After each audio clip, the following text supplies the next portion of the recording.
আছে একদম প্রথমে আমাদের দেওয়া আছে, সেগুলো একটু মনে রাখবে। প্রত্যেকটা দার্শনিকের দর্শন আলোচনার পূর্বেই আমরা কিছু দিয়েছি, তাদের মূল যে উল্লেখযোগ্য তাদের যে গ্রন্থ সেগুলো একটু মনে রাখার চেষ্টা করবে। Critic of pure reason, prolegomena to any future metaphysics, ground of metaphysics of moral, metaphysical foundation of natural science, critic of practical reason, critic of the power of judgment, religion within the bounds of bare reason, the metaphysics of morals, perpetual peace, a philosophical case, anthropology from a practical point of view, logic, critic of pure reason, critic of practical reason, or critic of pure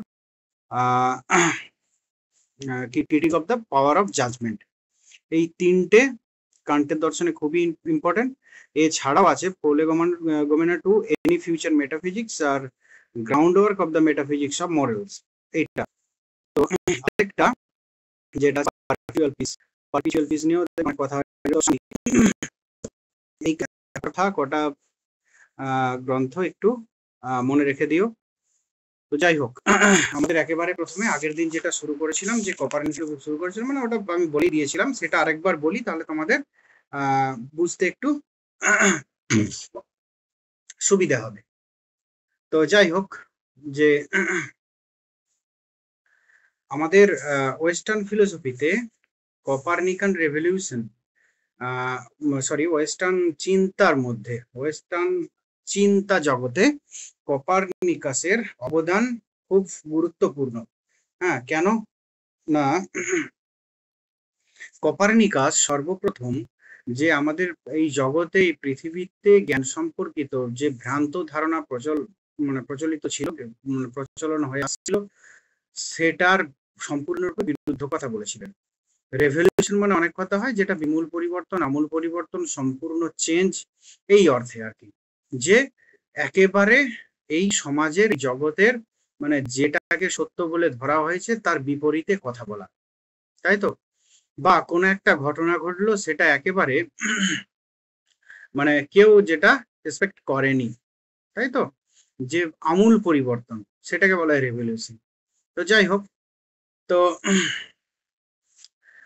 এই যে কোপারনিকান revolution, Copernicus কি করেছিলেন না,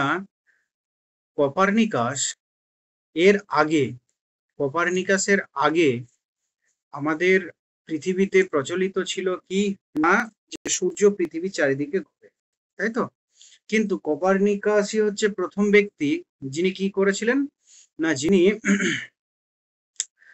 ওই মতটার সম্পূর্ণভাবে বিরুদ্ধ কথা বলেছিলেন। তাদের মতটা কি ছিল? তাদের মতটা ছিল যে পৃথিবী কেন্দ্রিক মত, যে পৃথিবী মাঝে থাকে, পৃথিবীকে কেন্দ্র করে সূর্য, সেই পৃথিবী কেন্দ্রিক মতের একেবারে বিপরীত কথা বলেছিলেন কে? কোপারনিকাস, তাই তো?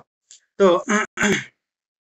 এই যে কোপারনিকাস, তার মতটা কি? তার মত হচ্ছে সূর্য কেন্দ্রিক, যেটা বর্তমানেরও যেটা মত, বর্তমানেও যে মত প্রচলিত আছে, সেটা কিন্তু সেই একই মত, যে সূর্য কেন্দ্রিক মত, যে সূর্য পৃথিবী চারিদিকে, পৃথিবী সূর্যের চারিদিকে ঘোরে। তাহলে এটা যেমন যে জ্যোতির্বিজ্ঞানে যেটা আলোড়ন সৃষ্টি করেছিল, যেটা কি রেভলিউশন সৃষ্টি করেছিল, ঠিক একইভাবে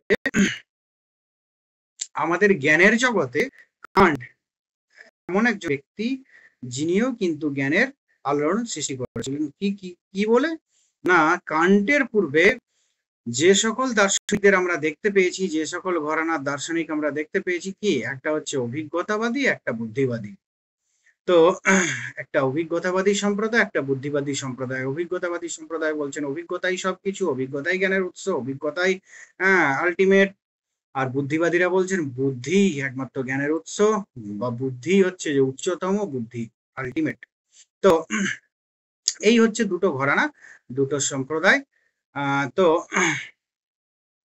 কান্ট কিন্তু এদের কোনো একজনের উপর নির্ভর করে তার দর্শন, কোনো একটি সম্প্রদায়ের উপর নির্ভর করে তার দর্শন প্রতিষ্ঠিত করেননি। তিনি কি বলছেন, তিনি ভালো করে বিচার বিবেচনা করে দেখলেন, এবং যে কথাটা আজ পর্যন্ত কেউ বলেনি জ্ঞান রাজ্যে, তাই তো, জ্ঞান আলোচনার ক্ষেত্রে সেই কথাটা কান্ট বলছেন। তাই তো, এর আগে কেউ দিয়েছিল অভিজ্ঞতার প্রাধান্য, কেউ দিয়েছিল বুদ্ধির প্রাধান্য। কান্ট এসে বলছেন যে না, অভিজ্ঞতারও প্রাধান্য নয়, বুদ্ধিরও প্রাধান্য নয়, মানে আলাদা হবে অভিজ্ঞতা, আলাদা হবে বুদ্ধি, কোনোটিরও আলাদা হবে প্রাধান্য নয়। প্রাধান্য না, অভিজ্ঞতা এবং বুদ্ধির সমানভাবে প্রাধান্য। যে আমাদের জ্ঞানের ক্ষেত্রে দুটি সমান গুরুত্বপূর্ণ, কোনো একটিকে ছাড়া জ্ঞান হতে পারে না।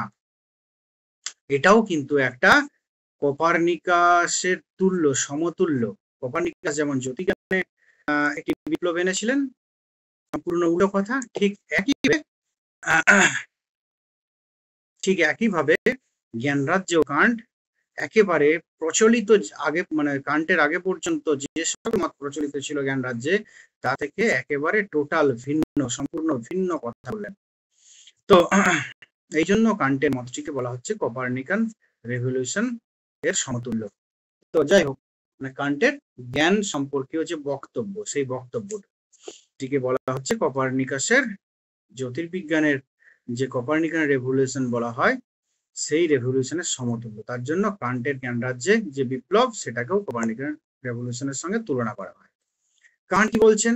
কান্ট বলছেন যে আমাদের জ্ঞানের ক্ষেত্রে অভিজ্ঞতারও যেমন প্রয়োজনীয়তা থাকে, আমাদের বুদ্ধিরও সেরকম সেম প্রয়োজনীয়তা। তো কোনোটি কম কোনোটি বেশি এরকম নয়। অভিজ্ঞতাও যতটা গুরুত্বপূর্ণ, বুদ্ধিও ঠিক ততটাই গুরুত্বপূর্ণ। বলছে আমরা জন্ম থেকেই আমরা দেশকালের ফ্যাকাল্টি অফ ইনটুইশন। তো আমাদের দুটো ফ্যাকাল্টি, আমাদের দুটো ফ্যাকাল্টি, একটা হচ্ছে ফ্যাকাল্টি অফ ইনটুইশন, একটা ফ্যাকাল্টি অফ আন্ডারস্ট্যান্ডিং। তো ফ্যাকাল্টি অফ ইনটুইশনটা কি না, দেশকালের আকার। আর ফ্যাকাল্টি অফ আন্ডারস্ট্যান্ডিং কোনটা না, বুদ্ধির প্রকার। তো এই দেশকালের আকার কোনটা না, এই জগতে যা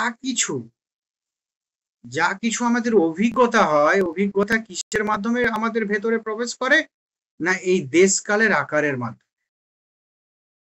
আর দেশকালের আকারের মধ্যে অভিজ্ঞতালব্ধ যে ডেটা বা তথ্যগুলো ভেতরে পৌঁছায়, সেগুলোই কিন্তু জ্ঞান নয়। এগুলোর উপরে বুদ্ধি কিছু এগুলোর উপরে আরোপ করে, প্রয়োগ করে, যার ফলে কি হয়, সম্পূর্ণ হয় জ্ঞানটা।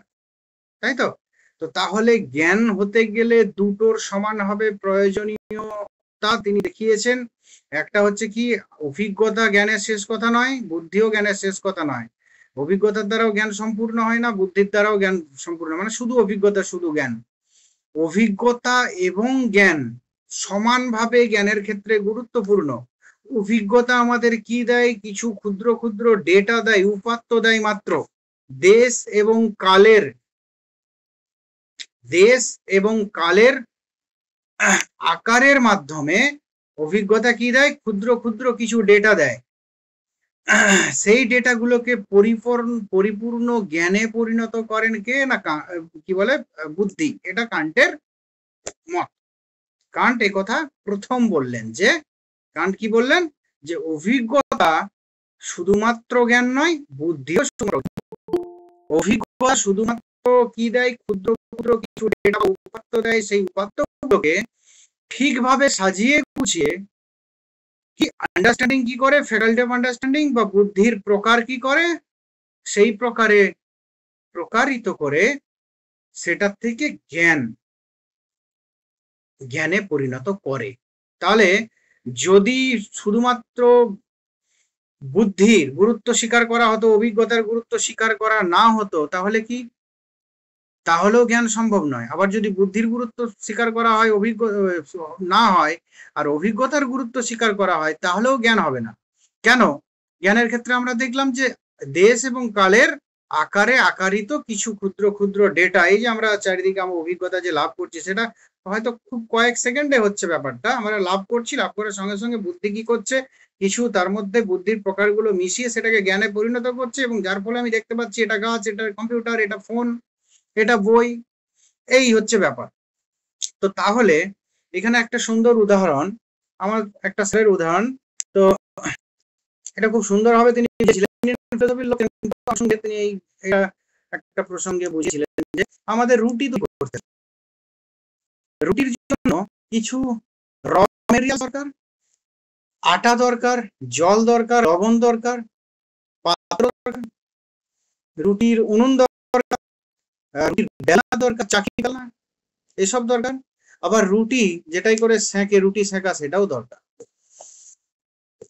তো তাহলে সবগুলোই যদি আমাকে দিয়ে দেওয়া হয়, তাহলে কি রুটি হবে? সেটাতে যেমন রুটি হবে না, আবার সবগুলো দিয়ে দিলে সেগুলোকে ঠিকঠাক ভাবে মিলিয়ে গুছিয়ে কিভাবে রুটি তৈরি করতে হবে, সেই প্রসেসটা যদি কারো জানা না থাকে, তাহলেও রুটি হবে না। তাহলে শুধুমাত্র অভিজ্ঞতা আমাদের যা দেয়, দেশকালের আকারে আকারিত কিছু ডেটা, কিছু র মেটেরিয়ালস জ্ঞানের, সেগুলো কিন্তু জ্ঞান নয়। সেগুলোকে ঠিকঠাক ভাবে মিলিয়ে গুছিয়ে সাজিয়ে জ্ঞানে পরিণত করা, ঠিক যেমন রুটির র মেটেরিয়ালস গুলো আমার সামনে গিভেন হলেই কিন্তু সেখান থেকে রুটি তৈরি হয়ে যাবে না।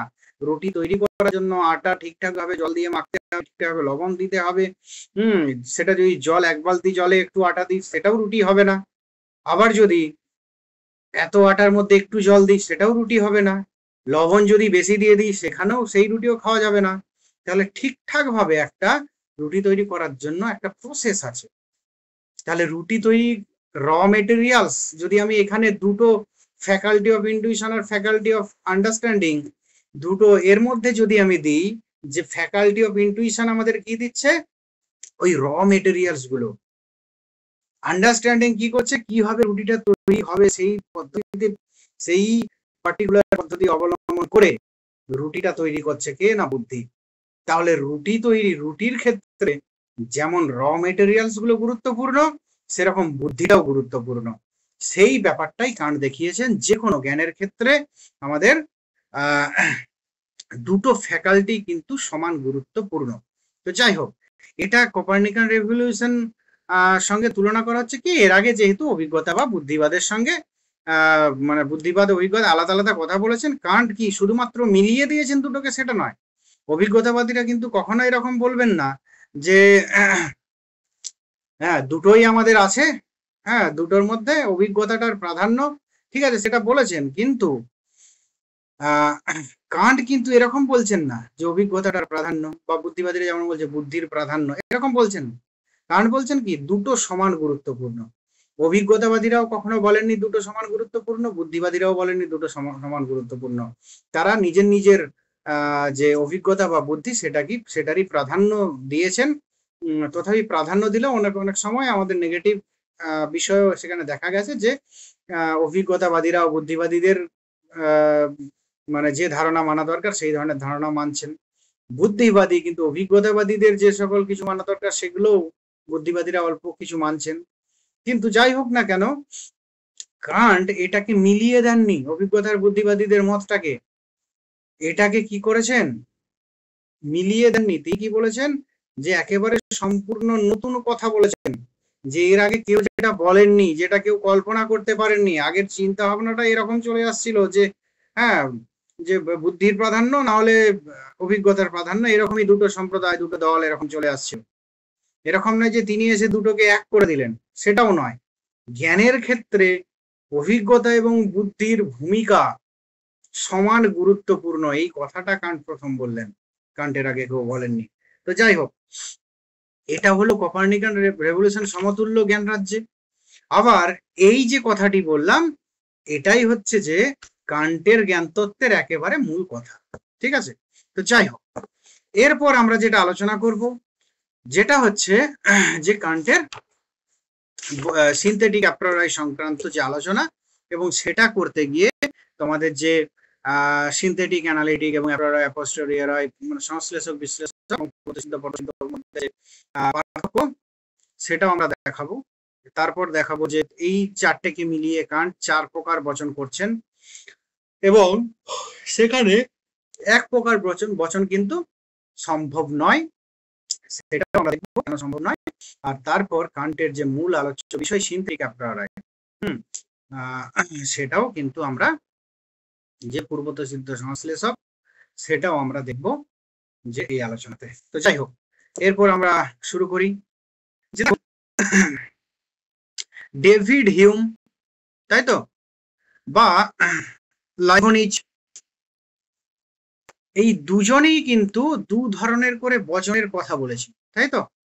ডেভিড হিউম কি বলেছিলেন, যে একটা ধারণা সম্বন্ধ বিষয়ক জ্ঞান আর একটা কি বাস্তব ব্যাপার বা তথ্য বিষয়ক জ্ঞান, তাই তো।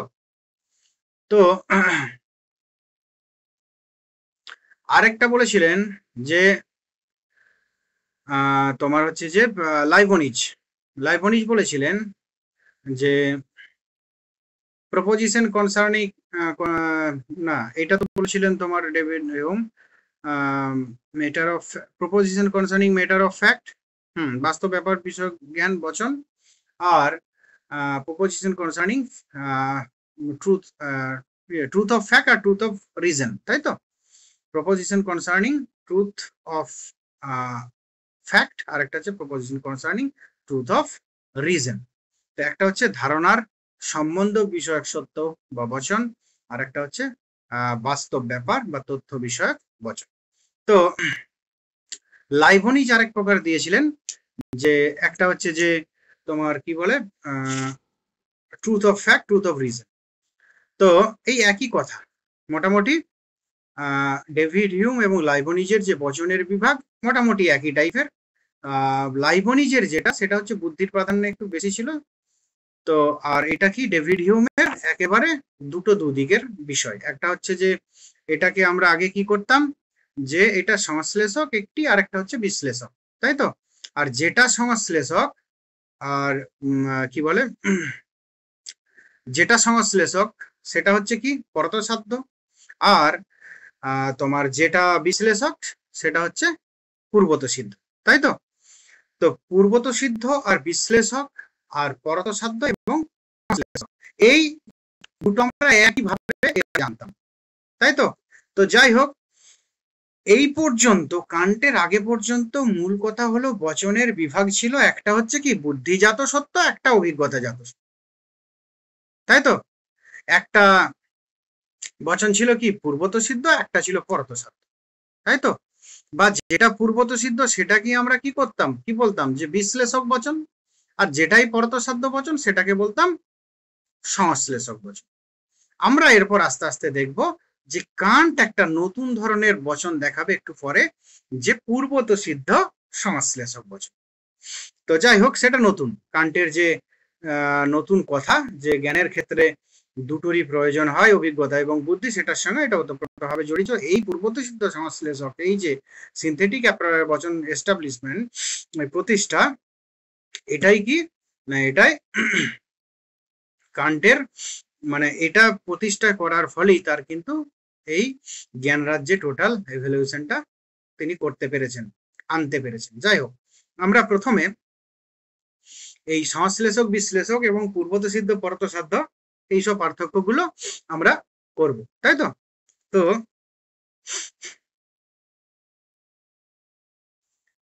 এরপর দেখো যে এই যে সংশ্লেষক বিশ্লেষক পূর্বত সিদ্ধ পরত সাধ্য এই আলোচনাটা কোন গ্রন্থে, না ক্রিটিক অফ পিওর রিজন গ্রন্থে তিনি করেছেন। সংশ্লেষক বচন কাকে বলবো আর বিশ্লেষক বচন কাকে বলবো, তারপর পূর্বত সিদ্ধ এবং পরত সাধ্য বচন কাকে বলবো। আমরা একটু আগে এইটাও বললাম যে কান্টের আগে যে কোনো দার্শনিক তারা মোটামুটি এটা মানতেন যে যেটাই পূর্বত সিদ্ধ সেটাই বিশ্লেষক, আর যেটাই পরত সাধ্য সেটাই সংশ্লেষক, তাই তো। তো আমরা ওইসব নিয়ে আমরা পূর্বত সিনথেটিক আলোচনা একটু পরে করব। তো তার আগে আমরা বুঝে নিই যে বিশ্লেষক বচন এবং সংশ্লেষক বচনের পার্থক্যটা আমরা একটু বুঝে নিতে চেষ্টা করি। কেউ বলতে পারবে সংশ্লেষক বচন কাকে বলে আর বিশ্লেষক বচন কাকে বলে?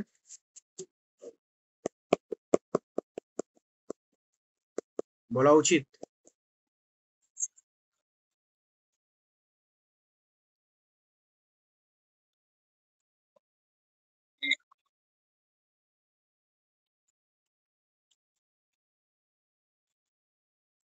হুম, এটা ঠিক আছে।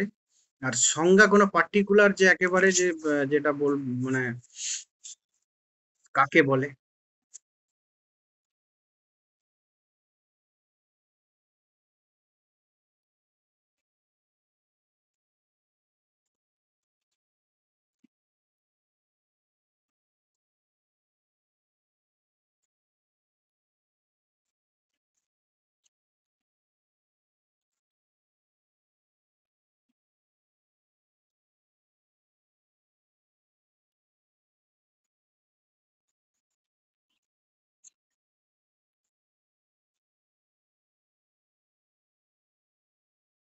হুম, এরপর দেখি যে সংশ্লেষক আর বিশ্লেষক। বিশ্লেষক বচন কোনটা? না, যে বচনের উদ্দেশ্যের প্রত্যয়কে বিশ্লেষণ করে বিধেয়ের প্রত্যয় পাওয়া যায়, সেটাকে বলা হচ্ছে বিশ্লেষক বচন। তাই তো? তো একটা উদাহরণ দিলাম যে মানুষ হয় বুদ্ধিবৃত্তি সম্পন্ন, তাই তো? জীব, মানুষ হয় বুদ্ধিবৃত্তি সম্পন্ন জীব বা বুদ্ধিবৃত্তি সম্পন্ন, এটা হচ্ছে বিশ্লেষক বচন। কেননা আমরা এই যে মানুষ বা ম্যান, এটাকে ভেঙে আমরা দুটো জিনিস পাবো। একটা হচ্ছে অ্যানিমিলিটি আর একটা হচ্ছে রেশনালিটি। একটা হচ্ছে কি বলে প্রাণিত্ব, আর একটা হচ্ছে বুদ্ধিবৃত্তিত্ব। মানুষের মধ্যে ওই যে এর আগেও কি একটা প্রসঙ্গে তোমাদের বলেছিলাম যে মানুষের সঙ্গে পশুর পার্থক্য এটাই যে মানুষের বুদ্ধিবৃত্তিটা আছে অধিক পরিমাণে। আমাদের পৃথিবীর যত প্রাণী আছে তার মধ্যে অধিক পরিমাণে মানুষের মধ্যে। হুম, তো এর মধ্যে রেশনালিটি আছে। আর অন্যান্য প্রাণীর, এবারে কিছু মাঝের কিছু প্রাণী আছে যাদের মধ্যে অল্প পরিমাণে রেশনালিটি আছে, কিন্তু বেশিরভাগ প্রাণীরই কি তাদের মধ্যে অ্যানিমিলিটিটাই আছে, আর কিছু না, রেশনালিটি নেই।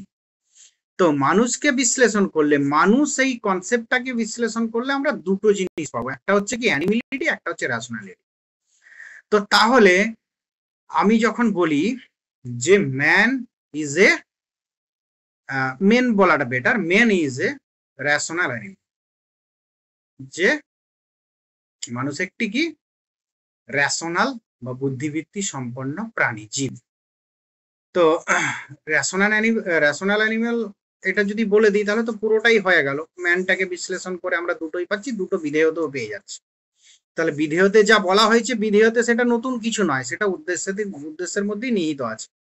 এরকম আমাদের মানে এটা দুটোই বলা হলো যে মানুষ হয় বুদ্ধিবৃত্তি সম্পন্ন প্রাণী হলে টোটাল মানুষটাকে বিশ্লেষণ করে যা পাওয়া যায় টোটালটাই বিধেয়তে যা আছে সেটাই। কিন্তু এরকমও থাকতে পারে যে মানুষ হয় বুদ্ধিবৃত্তি সম্পন্ন, মানুষ হয় প্রাণী, বলতেই পারি। এই বচনগুলো সবই কিন্তু বিশ্লেষক, তাই তো? কেন না, উদ্দেশ্যকে বিশ্লেষণ করে, উদ্দেশ্যের কনসেপ্টকে বিশ্লেষণ করে যে যা পাওয়া যায়, বিধেয় কনসেপ্টে যা আছে তা নতুন কিছু নয়। তাহলে বিশ্লেষক বচন কি না, বিশ্লেষক বচন নতুন কোনো তথ্য দেয় না, তাই তো? এই বিশ্লেষক বচন নতুন কোনো তথ্য দেয় না। তাহলে এটা জ্ঞান সম্প্রসারণমূলক নয়। তো এই হচ্ছে বিশ্লেষক বচনের মূল কথা। এরপর সংশ্লেষক বচন, একই কথা, জাস্ট উল্টোটা। যে বচনের উদ্দেশ্যের কনসেপ্টকে বিশ্লেষণ করলে সেখানে যা পাওয়া যায়, বিধের কনসেপ্টকে বিশ্লেষণ করলে যা পাওয়া যায় সেটা নয়, আলাদা। মানে এখানে কি, এখানে বিধেয়টা উদ্দেশ্যের মধ্যে নিহিত থাকে না, বিধেয়টা নতুন কিছু সম্পর্কে কথা বলে। যেমন কি, যেমন বলতে পারি যে ধরো যে কোনো ধরনের অভিজ্ঞতিক বচন তো ঠিক আছে, তোমার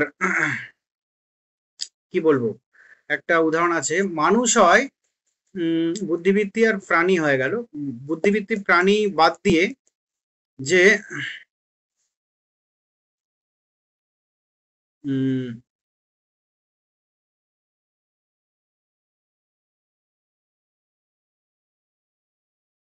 হ্যাঁ, মানুষের যে কোনো বৈশিষ্ট্য ওর মধ্যে লাগিয়ে দাও, যে মানুষ হয় মরণশীল। মরণশীল লাগিয়ে দাও, সব থেকে ভালো আমাদের ফিলোসফির উদাহরণ। মরণশীলতা, এটা কি মানুষের কনসেপ্টকে বিশ্লেষণ করে পাবো? মানুষের কনসেপ্টকে বিশ্লেষণ করলে কিন্তু দুটো কনসেপ্টই পাবো, একটা হচ্ছে রেশনালিটি আর একটা অ্যানিমালিটি, একটা বুদ্ধিবৃত্তিত্ব, একটা হচ্ছে প্রাণিত্ব। মানুষ হয় মরণশীল জীব। তাহলে এই মরণশীলতাটাকে, এটা কিন্তু মানুষকে আমরা যতই বিশ্লেষণ করি না কেন এই মরণশীলতাটাকে আমরা পাবো না। তো তাহলে এটা কি? এটা একটা সংশ্লেষক বচন। তাহলে উদ্দেশ্যের কনসেপ্টকে বিশ্লেষণ করলে আমরা যে দুটো কনসেপ্ট পাচ্ছি, একটা হচ্ছে যে রেশনালিটি আর একটা অ্যানিমালিটি, আর বিধেয়তে যা বলা হয়েছে তা কিন্তু এক নয়। তাহলে বিদেহের কনসেপ্টটি এটা উদ্দেশ্যের কনসেপ্টের মধ্যে নিহিত নেই, তার জন্য এটাকে কি বলা হচ্ছে? এটাকে বলা হচ্ছে সংশ্লেষক বচন, তাই তো? তাহলে সংশ্লেষক বচন এটা কি? জ্ঞান সম্প্রসারণমূলক, মানে এটা নতুন কোনো তথ্য দেয়। বিশ্লেষক বচনে আমরা দেখেছিলাম কি নতুন কোনো তথ্য দেয়নি, যেটা গিভেন আছে উদ্দেশ্যে সেটাই বলা হয়েছে। সংশ্লেষক বচনে আমরা দেখছি কি না, বিধেয়টা নতুন কোনো তথ্য প্রদান করতে হবে, যে নতুন তথ্য প্রদান করে। সংশ্লেষক এবং এরপর আমরা যেটা দেখব সেটা হচ্ছে কি, সেটা হচ্ছে পূর্বত সিদ্ধ এবং সাধ্য। তো পূর্বত সিদ্ধ এবং পরত সাধ্য এই দুটো বচনের মধ্যে পার্থক্য কি না, যে সব বচনের সত্যতা অভিজ্ঞতার মাধ্যমে জানা যায় না, অভিজ্ঞতার পূর্ব থেকেই সিদ্ধ, তাকে বলা হচ্ছে কি? তাকে বলা হচ্ছে পূর্বত সিদ্ধ। যেমন কি? যেমন হচ্ছে 2 + 2 = 4।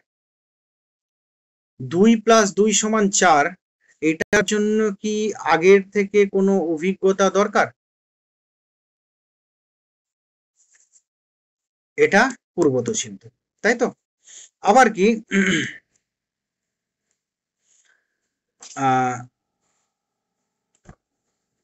আরেকটা বলছি যে পিতা মাত্রই পুরুষ, এই যে বচন এটাও কিন্তু পূর্বত সিদ্ধ, এটা পরত সাধ্য নয়। যে পিতা পুরুষ হবে না স্ত্রী হবে, এই জন্য আমাদের অভিজ্ঞতা সঞ্চয় করতে যেতে হবে, অনেকগুলো আমাদের ডেটা দিতে হবে, আরো অনুমান করতে হবে। হ্যাঁ, যত বেশি আমরা কি বলবো এই ধরনের অভিজ্ঞতা সঞ্চয় হবে, আমাদের জ্ঞান তত বৃদ্ধি পাবে, কোনো ব্যাপার এগুলোর কোনো প্রসঙ্গই আসে না। পিতা মাত্রই পুরুষ। 2 + 2 = 4। যার আকার আছে তার আয়তন আছে, এটাও কিন্তু পূর্বত সিদ্ধ। আকার আছে তার কোনো আয়তন নেই, এটাও হতে পারে। এরকম যে আকার থাকলে তার অবশ্যই কোনো না কোনো, অবশ্যই কি তার একটা নির্দিষ্ট আয়তন থাকবে, যেমনই আকার হোক না কেন একটা আয়তন কোনো না কোনো ভাবে আয়তন তার থাকবে। তো যাই হোক, এই সকল বচনগুলো যেগুলো কি না, যেগুলোর সত্যতা অভিজ্ঞতার উপর নির্ভর না করেই জানা যায়, যে সকল বচনের সত্যতা অভিজ্ঞতার উপর নির্ভর না করেই জানা যায়, তাকে বলা হচ্ছে পূর্বত সিদ্ধ। বা যে সকল বচন অভিজ্ঞতার পূর্বেই সিদ্ধ, তাকে বলা হচ্ছে পূর্বত সিদ্ধ বচন। যেমন কি 2 + 2 = 4, পিতা হয় পুরুষ, যার আকার আছে তার আয়তন আছে, ইত্যাদি বচন। আর কি? হ্যাঁ হ্যাঁ, বল।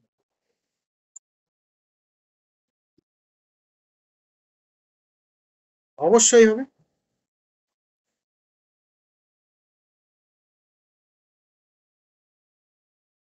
এটা তো অনিবার্য সত্য নয়, এটা মনে হয় অনিবার্য সত্য, এটা নিয়ে আলোচনা করেছি। তো বলছি, ওটা বলছি। তো আমি এটা বলে নিই তারপরে বলছি। তো এটা হচ্ছে পূর্বত সিদ্ধ, তাই তো? এটা অনিবার্য সত্য হবে। ওইদিকেও অনিবার্য সত্য কিন্তু বিশ্লেষক বচন, ওটা যে তুমি কথাটা বললে মনে হলো, অনিবার্য সত্য পূর্বত বিশ্লেষক বচন। এখানেও কিন্তু পূর্বত সিদ্ধ অনিবার্য সত্য অবশ্যই, তার যদি দিতে করা হয় সবই দিতে হবে, ঠিক একই বিশ্লেষক বচনে তার যদি দিতে করা হয় সবই দিতে হবে। তো তাহলে কি হলো, যে বচনের সত্যতা অভিজ্ঞতার পূর্ব থেকেই সিদ্ধ, সেটা কি পূর্বত সিদ্ধ বচন, তাই তো। তো যে বচনের সত্যতা অভিজ্ঞতার উপর নির্ভর না করেই জানা যায়, সেটা হচ্ছে পূর্বত সিদ্ধ। এসবগুলো আমরা আলোচনা করলাম, উদাহরণ দিলাম। এরপর আমার যেটা বক্তব্য, পরত সাধ্য বচন কি, ঠিক উল্টোটা। যে বচনের সত্যতা অভিজ্ঞতার পূর্ব থেকে সিদ্ধ নয়, অভিজ্ঞতার দ্বারাই সিদ্ধ, তাই তো, তাকে বলা হচ্ছে কি পরত সাধ্য বচন। মানে কি, যে বচনকে জানা যায় অভিজ্ঞতার দ্বারা, তাকে বলা হচ্ছে পরত সাধ্য বচন। যেমন কি আমাদের বাস্তব জীবনের যে কোনো, তাই তো। তো যেমন হচ্ছে তোমার ফুলটি হয় লাল, রাস্তাটা কালো, বাড়িটি লম্বা, তাই তো, কুকুরটি বিদেশি।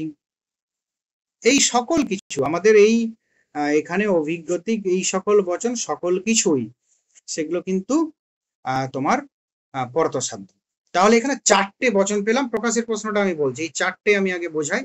চারটে জিনিস পেলাম, একটা হচ্ছে সংশ্লেষক বিশ্লেষক জিনিস মানে বচন, আর একটা হচ্ছে পূর্বত সিদ্ধ পরত সাধ্য।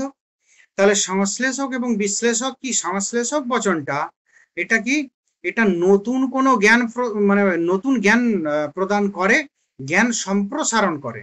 কিন্তু বিশ্লেষক বচনটা নতুন কোনো জ্ঞান প্রদান করে না, জ্ঞান সম্প্রসারণমূলক নয়।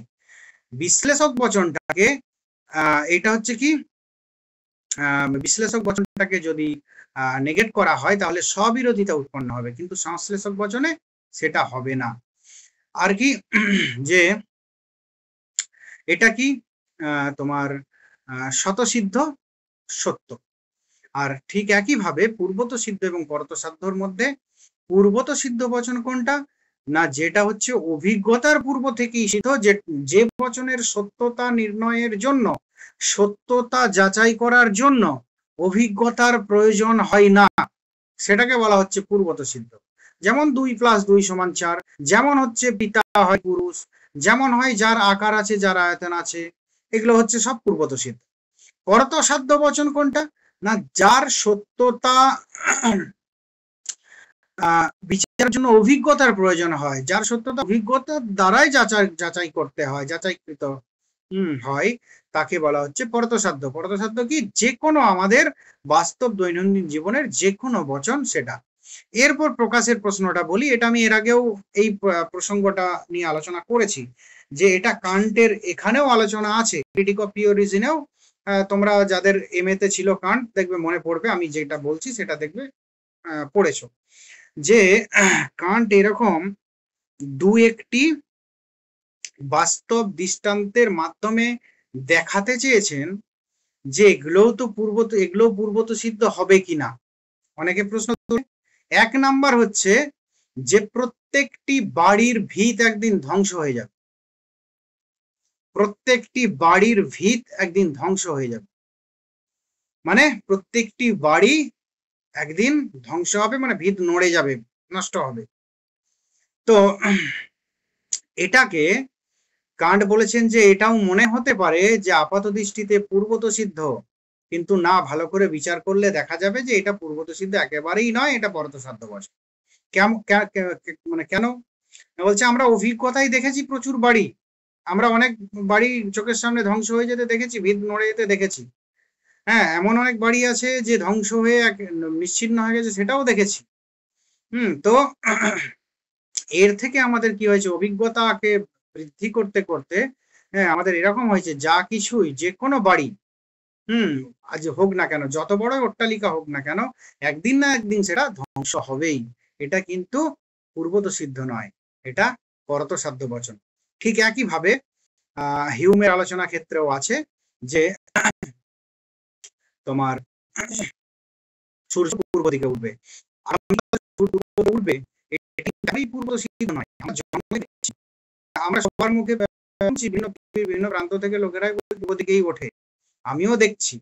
তার ভিত্তিতে আমরা বলছি যে সূর্য আগামীকাল পূর্ব দিকেই উঠবে, কিন্তু এটা কিন্তু আমার এমনি এমনি আসেনি, এটার জন্য আমাদের প্রচুর অভিজ্ঞতা সঞ্চয় করতে হয়, যে ছোট থেকে নিজেদেরকে পরোক্ষ এবং প্রত্যক্ষ এবং পরোক্ষভাবে প্রচুর অভিজ্ঞতা সঞ্চয় করতে হয়েছে। তার ভিত্তিতে আমরা বলছি ঠিক কথা যে আগামীকাল সূর্য পূর্ব দিকে উঠবে, কিন্তু তার মানে এই নয় যে সূর্য পূর্ব দিকে উঠবেই, নাও উঠতে পারে।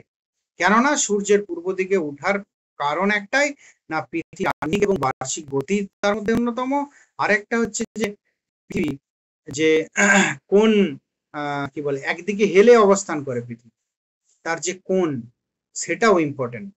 তো এগুলোর যদি কোনো একটা এতটুকুও চেঞ্জ হয় তাহলে পুরোটাই চেঞ্জ হয়ে যাবে। যাই হোক, এটা কান্টের উদাহরণ নয়, এটা হিউমের উদাহরণ। তো কান্টের উদাহরণ হচ্ছে প্রতিটি বাড়ির ভিত একদিন ধ্বংস হয়ে যাবে, আরেকটা উদাহরণ হচ্ছে প্রত্যেকটা মানুষের একদিন মৃত্যু হবে। এটাও কিন্তু দিয়েছেন ক্রিটিক অফ রিজনে, যে এই সকল বচনগুলো মনে হতে পারে পূর্বত সিদ্ধ, যে আগে থেকেই আমরা তো জানি, তো এটা তো কই এরকম তো নয় যে জানতাম না, ছোট থেকে তো আমরা এটাই জানি। কিন্তু না, ছোট থেকে জেনে জানছি কি করে? অভিজ্ঞতার মাধ্যমে। অভিজ্ঞতার বাইরে আমরা কাজ করতে পারবো না। আমাদেরকে যদি ছোট থেকে শেখানো হয় কোনো একটা সমাজে, আমাদের ইন্ডিয়ান ফিলোসফিতে এই নিয়ে প্রচুর আলোচনা আছে, এই ধরনের বিষয় নিয়ে খুব ইন্টারেস্টিং। আমাদের শক্তিদের রিয়া মনে হয়, রিয়া তো ভালোই পড়েছো। তো আমাদের ধরো কোন একটা নতুন বস্তু হচ্ছে, সেটাকে আমি বাটি বাটি বাটি বলে শেখাচ্ছি, সেটাকে যদি আমি থালা বলে শেখাই ছোট থেকে কোনো একটা বাচ্চাকে, সে সারা জীবন থালা বলেই জানবে। তো তাহলে ঠিক একইভাবে এটাই বলেছি যে কোনো একটা মানে কোনো একটা বাচ্চাকে যদি ছোট থেকে শেখানো হয় এটা পূর্ব দিক না, এটা দক্ষিণ দিক, সেই ক্ষেত্রেও সমস্যা, ও দক্ষিণ দিক বলেই জানবে। তো যাই হোক, মূল কথাটা বুঝতে পারলে কিনা জানি না, যে এটা কিন্তু অভিজ্ঞতা নির্ভর, এটা পরতসাধ্য, পূর্বত সিদ্ধ নয়, এটা অভিজ্ঞতার দ্বারাই সিদ্ধ। তো এটা কি ব্যতিক্রম এখনো পর্যন্ত ঘটেনি, ওই জন্য আমাদের মনে একটা দৃঢ় বিশ্বাস ঢুকে গেছে যে পরের দিনে উঠবে সূর্য পূর্ব দিকেই। কিন্তু এরকম হতেই পারে যে আমরা ঘুমোচ্ছি, হয়তো অনেক কিছুই চেঞ্জ হয়ে গেল, হয়তো অনেক জায়গায়। যাই হোক, ওটা কিন্তু অভিজ্ঞতা নির্ভর। এরপর যেটা আমার বলা কথা, সংশ্লেষক, বিশ্লেষক, পূর্বত সিদ্ধ, পরতসাধ্য, এই চারটে বচনকে মিলিয়ে 4 প্রকার বচন হতে পারে। সেই 4 প্রকার বচন কি কি? না, 1 নাম্বার পূর্বত সিদ্ধ বিশ্লেষক, তাই তো? আবার কি পরতসাধ্য সংশ্লেষক, আর কি পরতসাধ্য বিশ্লেষক, 4 নম্বর পূর্বত সিদ্ধ সংশ্লেষক।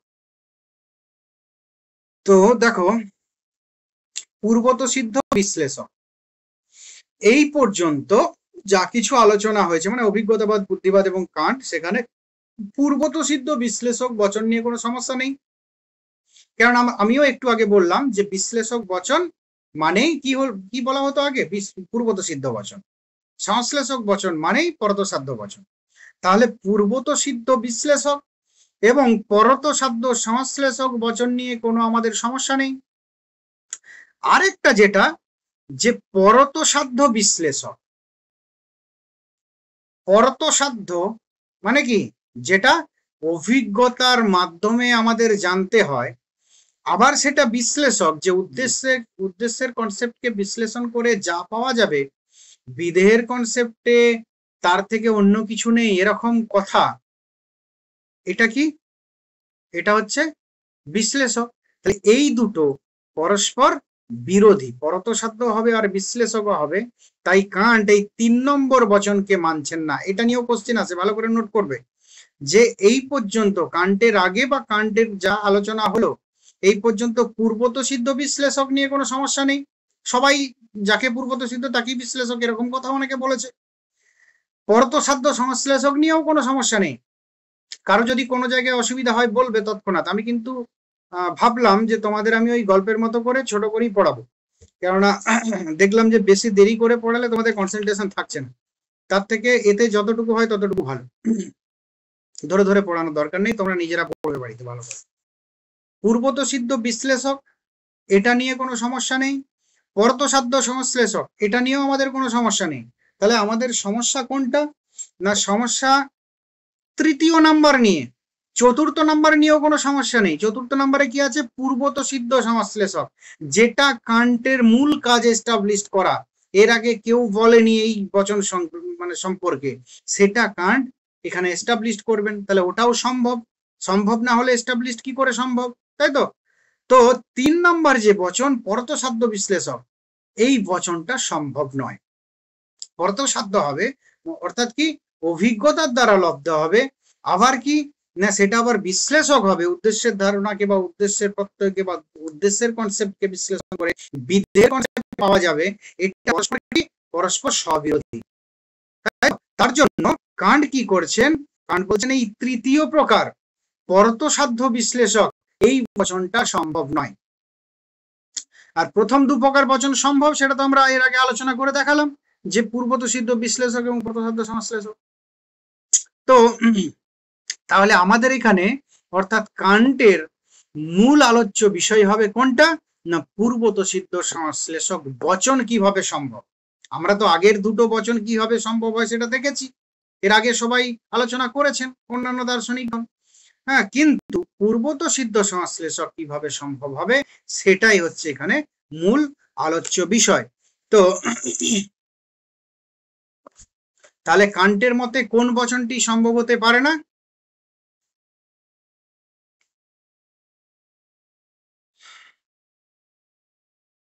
পরতসাধ্য বিশ্লেষক, বিশ্লেষক এটা কান্টের মতে সম্ভব হতে পারে না, বাকি সবগুলোই সম্ভব। তার মধ্যে চতুর্থ প্রকার যে পূর্বত সিদ্ধ সংশ্লেষক বচন, এটা কান্টের মতে সব থেকে মূল বচন। কেননা তিনি এটা এস্টাবলিশ করে দেখাবেন যে এটাই সর্বোচ্চ বচন। কেননা যে কোনো গণিত বলো, জ্যামিতি বলো, পদার্থবিদ্যা, জীববিদ্যা, সব ক্ষেত্রে এই ধরনের বচনই আমাদের দরকার। এই ধরনের বচন যদি আমরা প্রতিষ্ঠা করতে পারি, আলোচনা করতে পারি, তাহলে আমাদের জ্ঞানে আমাদের আর কোনো সমস্যা থাকবে না। তো যাই হোক, এরপর দেখো যে চতুর্থ প্রকার পূর্বত সিদ্ধ সংশ্লেষক। অনেকে আপত্তি তুলতে পারে যে এর আগে তো আমরা জানতাম কি যেটা পূর্বত সিদ্ধ হবে সেটাই বিশ্লেষক হবে, কিন্তু তিনি দেখাচ্ছেন কি পূর্বত সিদ্ধ অথচ সংশ্লেষক। পূর্বত সিদ্ধ মানে কি, যেটা অভিজ্ঞতার পূর্ব থেকেই সিদ্ধ, যে বচনের সত্যতা যাচাই করার জন্য অভিজ্ঞতার প্রয়োজন হয় না, সেটাকে বলা হচ্ছে পূর্বত সিদ্ধ। আর সংশ্লেষক না, যে বচনের উদ্দেশ্যের কনসেপ্টকে বিশ্লেষণ করলে কনসেপ্টকে পাওয়া যায় না, বিধেয় নতুন কিছু দেয়, নতুন কিছু কথা বলে, নতুন কিছু সম্পর্কে আলোচনা করে, সেই সকল বচনকে কি বলে যে সংশ্লেষক বচন। কিন্তু যদি উদ্দেশ্যটাকে বিশ্লেষণ করলে বিধেয় পাওয়া যায় সেটাকে বলা হতো বিশ্লেষক। তাহলে এখানে কান্টের যে মূল বচন সেটা হচ্ছে পূর্বত সিদ্ধ সংশ্লেষক বচন। সেটা কি করতে চেয়েছেন উনি, তিনি বলছেন এমন অনেক বচন আছে যেগুলো একই সঙ্গে পূর্বত সিদ্ধ আর একই সঙ্গে জ্ঞান সম্প্রসারণ মূলক। এই যে জ্ঞান তত্ত্বের কথাটা আমরা দেখাচ্ছিলাম, তার সেটা যে বলছেন, সেটা বলতে গিয়ে তিনি প্রথম যেটা করছেন সেটা হচ্ছে এই সিনথেটিক অ্যাপ্রারাই কি করে সম্ভব, এটাকে এস্টাবলিশ করার ফলে কিন্তু তারা এই কোপারনিকান রিভলিউশন সমতুল্যতা যে মত সেটা সঙ্গত হচ্ছে। তো তাহলে তিনি এমন একটি বচনের কথা বলছেন যেটা একই সঙ্গে কি, একই সঙ্গে অনিবার্যতা নামক বৈশিষ্ট্য আছে যার মধ্যে, মানে পূর্বত সিদ্ধ, আবার একই সঙ্গে অভিনবত্ব নোভেলটিও তার মধ্যে আছে, নতুন কিছু সম্পর্কে সেখানে বলা হচ্ছে। তো যাই হোক, একটা উদাহরণ 7 + 5 = 12 কান্টের নিজস্ব দেওয়া উদাহরণ, যে তিনি দেখাচ্ছেন যে 7 + 5 = 12, এটা কি, এটা সুনিশ্চিত এবং এটা সার্বিক সত্য, এটা সুনিশ্চিত। এই 7 + 5 = 12 এই নিয়ে কেউ সুনিশ্চিত নয় এরকম কাউকে পাওয়া যাবে না। তাহলে এটা এর মধ্যে নেসেসারিটি আছে, আরেকটা কি নেসেসিটি আর কি। তো নেসেসারিলি ট্রু বা নেসেসিটি নামক বৈশিষ্ট্য আছে। আর এটা কি, এটার মধ্যে ইউনিভার্সালিটি আছে, সার্বিকতা আছে। কেন ইউনিভার্সালি ট্রু এটা? তো তাহলে এই নিয়ে কারোর মধ্যে কোনো মতবিরোধ পাওয়া যায় না। 7 + 5 = 12, কেউ বলে না যে 13 হবে বা 15 হবে না 10 হবে। তো এটা তাহলে কি অবশ্যই এটা কি হবে? এটা পূর্বত সিদ্ধ বচন, তাই তো? এটা কেন পূর্বত সিদ্ধ বচন? এর মধ্যে অনেকগুলো বৈশিষ্ট্য আছে। এটা এর মধ্যে নেসেসিটি নামক বৈশিষ্ট্য আছে, এর মধ্যে ইউনিভার্সালিটি নামক বৈশিষ্ট্য আছে, তাই তো? এবং কি না এটা কি অবশ্যই এটা অনিবার্যভাবে সত্য, যেহেতু অনিবার্যভাবে সত্য বচনকে অভিজ্ঞতা লাভ মানে অভিজ্ঞতার মাধ্যমে পাওয়া যায়, সেটা বললে তো কি হবে? সেটা বললে ভুল হবে, সেটা বলে স্ববিরোধিতা উৎপন্ন হবে। তাই এটা কি? এটা অবশ্যই এটা পূর্বত সিদ্ধ, মানে অভিজ্ঞতার পূর্ব থেকেই সিদ্ধ। তাহলে 1 নাম্বার হলো বচন, আমরা কি বচন আলোচনা করছিলাম? যে পূর্বত সিদ্ধ সংশ্লেষক বচন। তাহলে পূর্বত সিদ্ধ হতে গেলে যা যা বৈশিষ্ট্য লাগে, 7 + 5 = 12 এর মধ্যে বর্তমান, তাই তো? কি বৈশিষ্ট্য লাগে?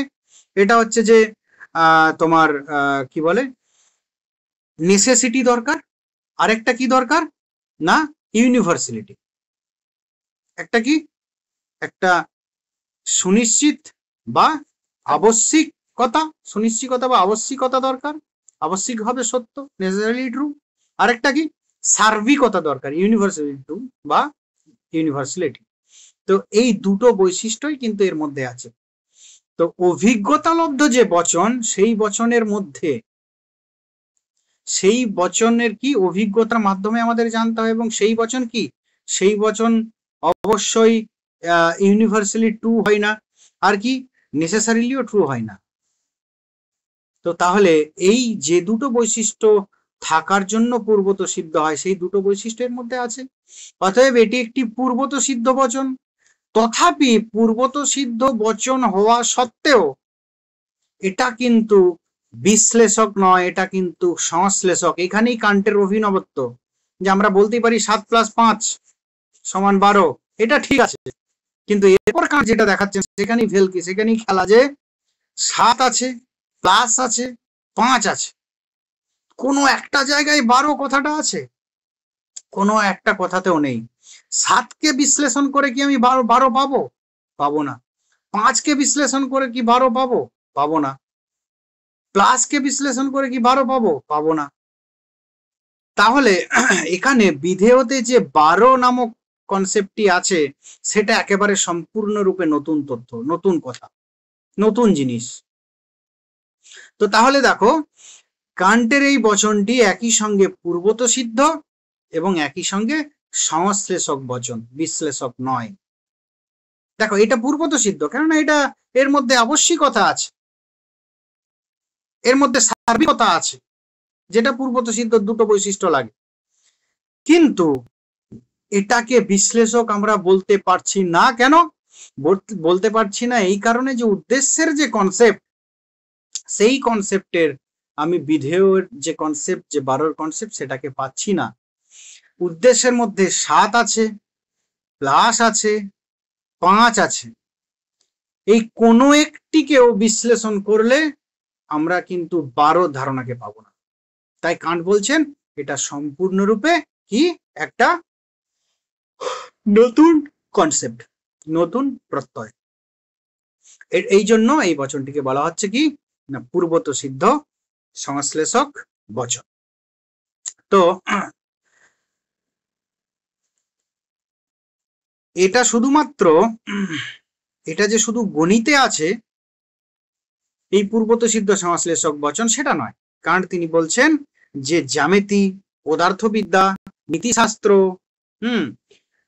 ইত্যাদিতেও কিন্তু এই ধরনের পূর্বত সিদ্ধ সংশ্লেষক বচন বর্তমান, তাই তো? তো একটা উদাহরণ দেওয়া হয় যে জ্যামিতিতে কেমন পূর্বত সিদ্ধ সংশ্লেষক বচন আছে, যে দুটি বিন্দুর মধ্যবর্তী সমস্ত রেখার মধ্যে সরল রেখা হলো হ্রস্বতম। দুটি বিন্দুর মধ্যবর্তী সমস্ত যত ধরনের রেখা আছে, দুটো ধরো বিন্দু আছে, এই দুটো বিন্দুর মধ্যে যত ধরনের রেখা টানা যায়, তার মধ্যে সরল রেখা হচ্ছে হ্রস্বতম, মানে সব থেকে ক্ষুদ্রতম, ছোট, স্ট্রেংথ ডিস্টেন্স। তো এই বচনটিও কিন্তু কি এটা পূর্বত সিদ্ধ সংশ্লেষক বলে তিনি ব্যাখ্যা করছেন। অবশ্যই এটা পূর্বত সিদ্ধ সংশ্লেষক। কেন এটা না, সারল্য এবং রেখার হ্রস্বতা শব্দ দুটির অর্থ ভিন্ন, তাদের মধ্যে আরেকটি থাকতে পারে না। সরলের মধ্যে হ্রস্বতা এটা কিন্তু থাকতে পারে না। সারল্য হলো রেখার গুণ, আর কি হ্রস্বতা হলো রেখার পরিমাণ।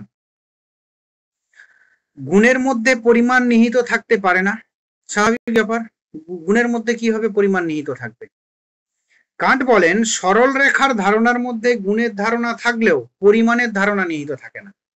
দুটো, আমি যে কথাটা বললাম, দুটি বিন্দুর মধ্যবর্তী বিভিন্ন বা সমস্ত রেখার মধ্যে সরল রেখা হলো হ্রস্বতম। তাহলে এই যে সারল্য বা সরল রেখা এবং হ্রস্বতম হ্রস্বতা, এই দুটো কান্ট বলছেন কি না, দুটি শব্দ দুটির অর্থ কি ভিন্ন, দুটি অর্থ যাদের একটি আরেকটির মধ্যে থাকতে পারে না। প্রথম যেটা সরল রেখা বা সারল্য, এটা হলো রেখার গুণ, আর দ্বিতীয় হ্রস্বতা এটা হচ্ছে রেখার পরিমাণ। একটা হচ্ছে কোয়ালিটি আর একটা কোয়ান্টিটি। তো তাহলে গুণের মধ্যে পরিমাণ নিহিত থাকতে পারে না, স্বাভাবিক ব্যাপার। তো সরল রেখার ধারণার মধ্যে গুণের ধারণা থাকলেও পরিমাণের ধারণা নিহিত থাকতে পারে না, তাই তো। তো পরিমাণ বাচক হ্রস্বতমের ধারণাটি তাই নতুন একটা সংযোজক। তাই এটা কি, এটা অবশ্যই বিশ্লেষক নয়, সংশ্লেষক, নতুন সংযোজক। সরল রেখার ধারণাকে বিশ্লেষণ করে হ্রস্বতমের ধারণা পাওয়া যায় না। যদি পাওয়া যেত তাহলে সেটা বিশ্লেষক হতো, তাহলে এটা সংশ্লেষক। তেমনি আবার বচনটি কি, যে পূর্বত সিদ্ধ হওয়ার জন্য যে দুটি বৈশিষ্ট্য লাগে, একটা কি, একটা হচ্ছে সুনিশ্চিত বা অনিবার্য সত্য, তাই তো, আরেকটা কি সার্বিক সত্য, একটা হচ্ছে নেসেসারি আর ইউনিভার্সাল। এই দুটো বৈশিষ্ট্য এই বচনটির মধ্যে বর্তমান। তাহলে বচনটি অবশ্যই পূর্বত সিদ্ধ। এরপর পদার্থ বিজ্ঞানেও তিনি দেখাচ্ছেন যে এরকম আমাদের বচন বর্তমান। কেমন না, পরিবর্তন মাত্রেরই কারণ আছে, পরিবর্তন মাত্রেরই কারণ আছে। Every change has a cause, এটা ফিজিক্সের একটা মূল বাক্য, যে কোনো পরিবর্তনেরই একটা কি কারণ আছে, বিনা কারণে কোনো কিছু ঘটে না, কারণ থাকবেই। তো এটাকেও তিনি কি বলছেন না, এটাও কিন্তু পূর্বত সিদ্ধ এবং সংশ্লেষক। কেননা পরিবর্তন মাত্রই একটা কারণ আছে, বিনা কারণে ঘটতে পারে না। এটা কি, এটা দুটো বৈশিষ্ট্য যে ধর্ম সেটা আছে, একটা আবশ্যিকতা, একটা সার্বিকতা। আর কি না, এটারও উদ্দেশ্যকে বিশ্লেষণ করে, যে কারণকে বিশ্লেষণ করে পরিবর্তনের ধারণাটা কখনোই পাওয়া যায় না। কারণকে যতই বিশ্লেষণ করা হোক না কেন, পরিবর্তন বা পরিবর্তনের ধারণা কখনোই সেখান থেকে পাওয়া যাবে না। তাহলে এটা হচ্ছে কি সংশ্লেষক, নতুন জ্ঞান প্রদায়ক। আর এটা কি পূর্বত সিদ্ধ, কেননা এর মধ্যে সার্বিকতা এবং অনিবার্যতা নামক দুটো বৈশিষ্ট্য আছে। বোঝা গেল? এরকম ভাবে তিনি নীতিশাস্ত্রেও কিন্তু এরকম পূর্বত সিদ্ধ বচনের উল্লেখ করেছেন। যেমন আমাদের কর্তব্য কর্ম নৈতিক নিয়ম দ্বারা নির্ধারিত, এই বচনটিকেও তিনি পূর্বত সিদ্ধ সংশ্লেষক বলেছেন যে আমাদের কর্তব্য কর্ম নৈতিক নিয়ম দ্বারা নির্ধারিত। দেখো একটা জিনিস, কর্তব্য কর্ম প্রসঙ্গই, কর্তব্য কর্ম বললেই, শুধু কর্ম বললে আলাদা ব্যাপার হতো।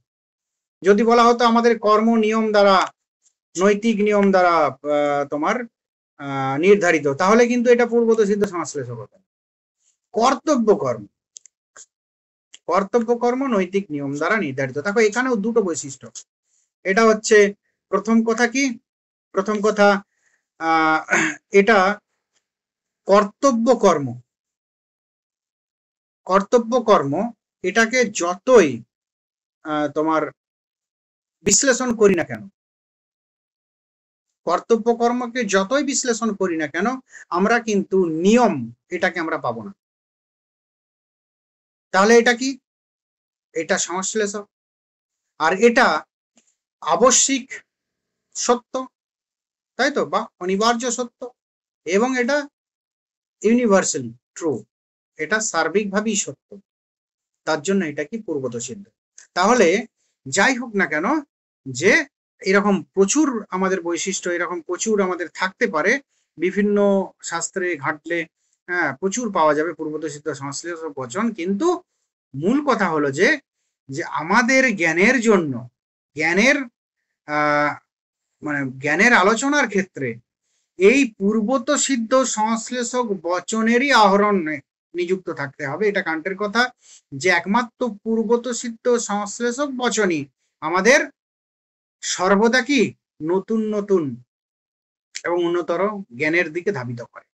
তো যাই হোক, এই হলো আমাদের কান্টের পূর্বত সিদ্ধ সংশ্লেষক বচন, তার আলোচনা। প্রথমে 4 প্রকার বচন, এবং 4 প্রকার বচন থেকে মিলিয়ে আবার 4 ধরনের বচন, যে পূর্বত সিদ্ধ বিশ্লেষক, পরতসাধ্য সংশ্লেষক, তারপরে কি পরতসাধ্য বিশ্লেষক, তারপর কি পূর্বত সিদ্ধ সংশ্লেষক। তার মধ্যে কান্ট একটাকে অস্বীকার করছেন, যে পরতসাধ্য বিশ্লেষক বচনকে তিনি স্বীকার করছেন না, তিনি বাকি অপর 3টে বচনকে স্বীকার করছেন, এবং তার মধ্যে তার লাস্ট বা তৃতীয় প্রকার যে বচন, যে পূর্বত সিদ্ধ সংশ্লেষক বচন, সেটা কিন্তু তার কাছে সবচেয়ে ইম্পর্টেন্ট, এবং সেটার প্রতিষ্ঠা করার জন্যই তিনি আলোচনা করেছেন। এবং আমরা আলোচনা করলাম যে গণিতের ক্ষেত্রে 7 + 5 = 12, আমরা জ্যামিতির ক্ষেত্রে দেখলাম দুটি বিন্দুর মধ্যবর্তী সমস্ত রেখার মধ্যে সরল রেখা হলো হ্রস্বতম। পদার্থ বিজ্ঞানেও দেখানো হলো যে প্রত্যেকটি পরিবর্তন মানে পরিবর্তন মাত্রেরই কারণ আছে, প্রত্যেকটি পরিবর্তনেরই কি কারণ আছে। নীতিশাস্ত্রে দেখলাম আমাদের কর্তব্য কর্ম নৈতিক নিয়ম দ্বারা নির্ধারিত। যাই হোক, এরপর তোমাদের একটা আলোচনা হবে, তোমাদের এটা হচ্ছে দেশকাল। দেশকাল আর আকার প্রকার হলেই হবে। আমি 2 মিনিট একটু ওয়েট করো, 2 মিনিট।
এখানে একটা ছক দেওয়া হয়েছে, সেটা মনে রাখবে যে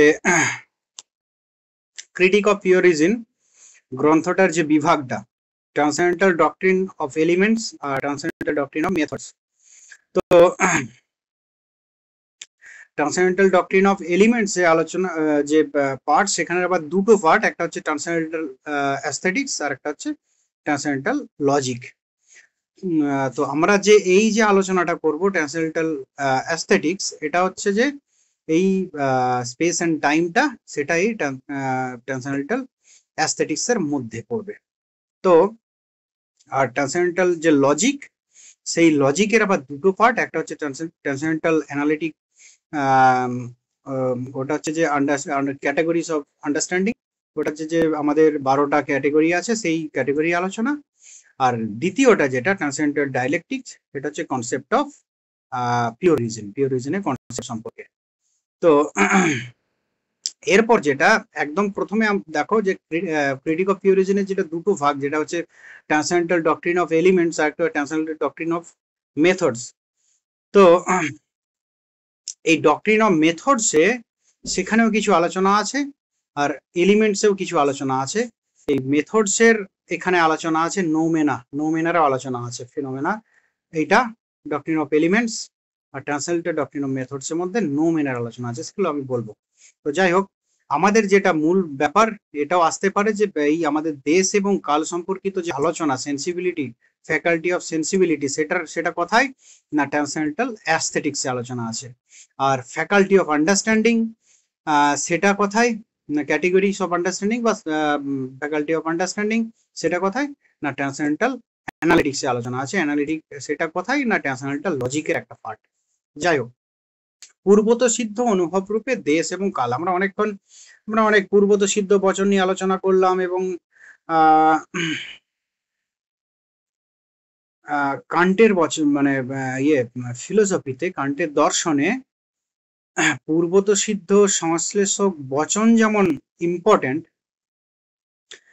এরপর পূর্বত সিদ্ধ অনুভব রূপে দেশ এবং কালকে প্রতিষ্ঠা করা সেটাও ইম্পর্টেন্ট। কেননা যে কান্ট প্রথমেই বলেছেন যে জ্ঞানের ক্ষেত্রে দুটো ফ্যাকাল্টির যে প্রথম ফ্যাকাল্টি, যে ফ্যাকাল্টি কি বলে সেন্সিবিলিটি, সেই ফ্যাকাল্টি অফ সেন্সিবিলিটিটা সেটা কি, আমরা প্রথমে যখন কোপারনিকান রেভলিউশন প্রসঙ্গে, জ্ঞান রাজ্যের বিপ্লব প্রসঙ্গে আলোচনা করছিলাম, তখন বলছিলাম যে অ্যাকচুয়ালি দেশ এবং কালের আকার আর কিছু নয়। সেই দেশ এবং কালের আকারে সবকিছু আমাদের মধ্যে কি র মেটেরিয়ালস গুলো আমাদের মধ্যে আসছে। তাহলে সেই দেশ এবং কালকে তো আমাকে সর্বপ্রথম প্রতিষ্ঠা করতে হবে যে এটা হচ্ছে পূর্বত সিদ্ধ অনুভব, তাই না? এটা আগের থেকেই সিদ্ধ, তবে তো আমি বলতে পারবো যে একেবারে আলোচনার শুরুতে দেশ কালের আকারে আমরা গ্রহণ করছি। তাহলে তো প্রশ্ন জাগতেই পারে, দেশ কালের আকারে গ্রহণ করে দেশ কালটা কি না, দেশ কালটা এটা পূর্বত সিদ্ধ অনুভব। তো সেই পূর্বত সিদ্ধ অনুভব রূপে দেশকালকে প্রতিষ্ঠা করার জন্য কান্ট বিভিন্ন যুক্তি, কিছু যুক্তি হলো আদিত্বক যুক্তি, আর কিছু হলো কি যে জ্ঞানতাত্ত্বিক যুক্তি। প্রথমে আমরা আদিত্বক যুক্তি নিয়ে আলোচনা করব, পরে আমরা জ্ঞানতাত্ত্বিক যুক্তি নিয়ে আলোচনা করব। আদিবিদ্যক যুক্তিতে তিনি কি দেখিয়েছেন না, আদিবিদ্যক যুক্তিতে দেশ এবং কালের স্বরূপ বিশ্লেষণ করে দেখা হয়েছে, সরাসরি প্রত্যক্ষভাবে দেখানো হয়েছে কি দেশ ও কাল হচ্ছে পূর্বত সিদ্ধ অনুভব। আর জ্ঞানতাত্ত্বিক অংশে কি করা হয়েছে না জ্যামিতিক গাণিতিক বা জ্যামিতি এবং গণিতের কিছু পূর্বতসিদ্ধ সংশ্লেষক জ্ঞানকে দেখানো হয়েছে একটু উল্টো হবে, ঘুরিয়ে।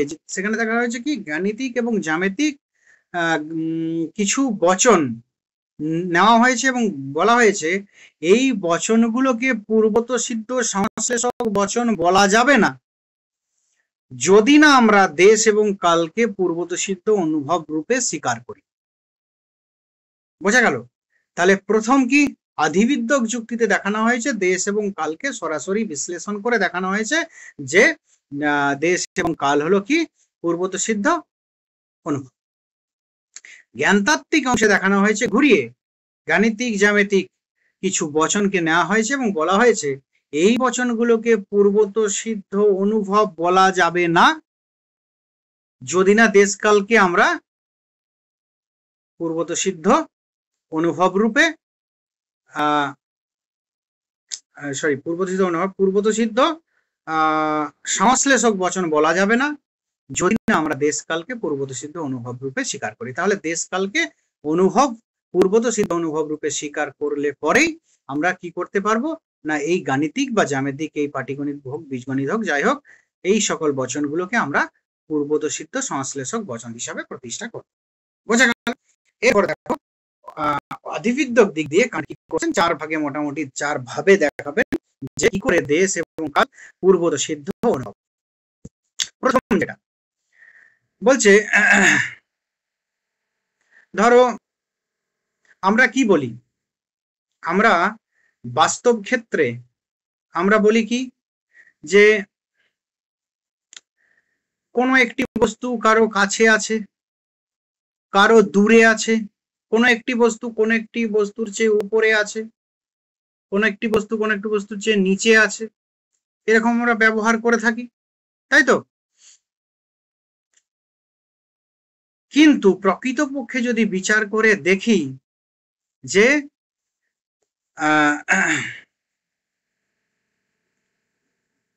এই উপরে আছে নিচে আছে পাশে আছে, তাই তো? এই উপরে নিচে দূরে কাছে পাশে এই কনসেপ্ট থেকে বিমূর্তিকরণ প্রক্রিয়ার মাধ্যমে দেশের ধারণাটি উৎপন্ন হয় আমরা কিন্তু এরকম মনে করি। সামান্য ধারণা কি করে হয় না আমরা বিভিন্ন বিশেষ বিশেষ ধারণা আমাদের আছে, সেই বিশেষ বিশেষ বস্তু বা ধারণার কি হয় না ব্যক্তি বা বস্তুর জ্ঞানের পর সেখান থেকে জেনারেলাইজেশনের মাধ্যমে আমাদের কি হয় সামান্য ধারণা হয়, যেমন কি মানুষ আছে ভিন্ন ভিন্ন প্রচুর মানুষ আছে, সেখান থেকে আমাদের কি হয় মনুষ্যত্বের ধারণা জন্মে। তো সেইভাবে আমরা যদি বলি যে এই একটা বস্তু আরেকটা বস্তুর কাছে, একটা বস্তুর পাশে আছে, একটা বস্তু আরেকটা বস্তুর থেকে দূরে আছে, একটা বস্তু আরেকটা বস্তুর উপরে আছে, একটা বস্তু আরেকটা বস্তুর নিচে আছে, এইভাবে এখান থেকে কিন্তু আমরা দেশের সামান্য ধারণা লাভ করি এরকম মনে হয়, কিন্তু তা নয়। কান্ট কি বলছেন? কান্ট বলছেন দেশ আগের থেকে আছে বলেই আমরা এরকম বলতে পারি এ ওর দূরে আছে, ওর কাছে আছে, নিচে আছে, পাশে আছে। বোঝা গেল আমার কথাটা? যে দেশবোধ যদি আগে থেকে না থাকতো তাহলে আমরা বলতে পারতাম না যে এ ওর দূরে আছে, ওর কাছে আছে, ওর উপরে আছে, ওর নিচে আছে। বোঝা গেল? তো কাজেই কি না দেশের যে ধারণা সেটা কি এটা পূর্বতসিদ্ধ, এটা পরতসাধ্য কনসেপ্ট নয়।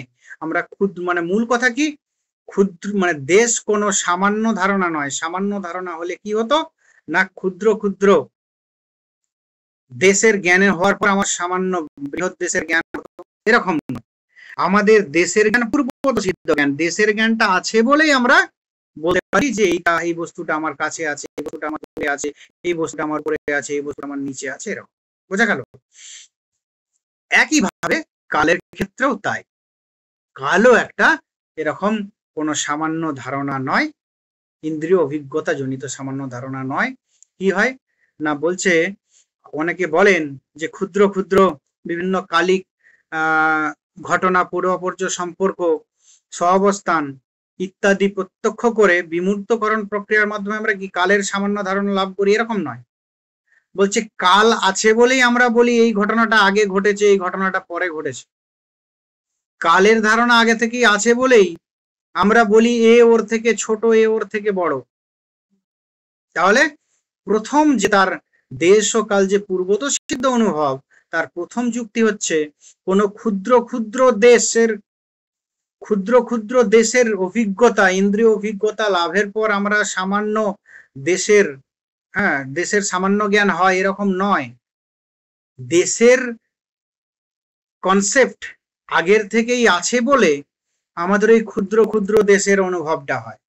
ঠিক একইভাবে আমাদের ওই ক্ষুদ্র কালিক পূর্বাপর্য সহাবস্থান এর জ্ঞান থেকে কালের সামান্যের ধারণা বা জ্ঞান হয় না।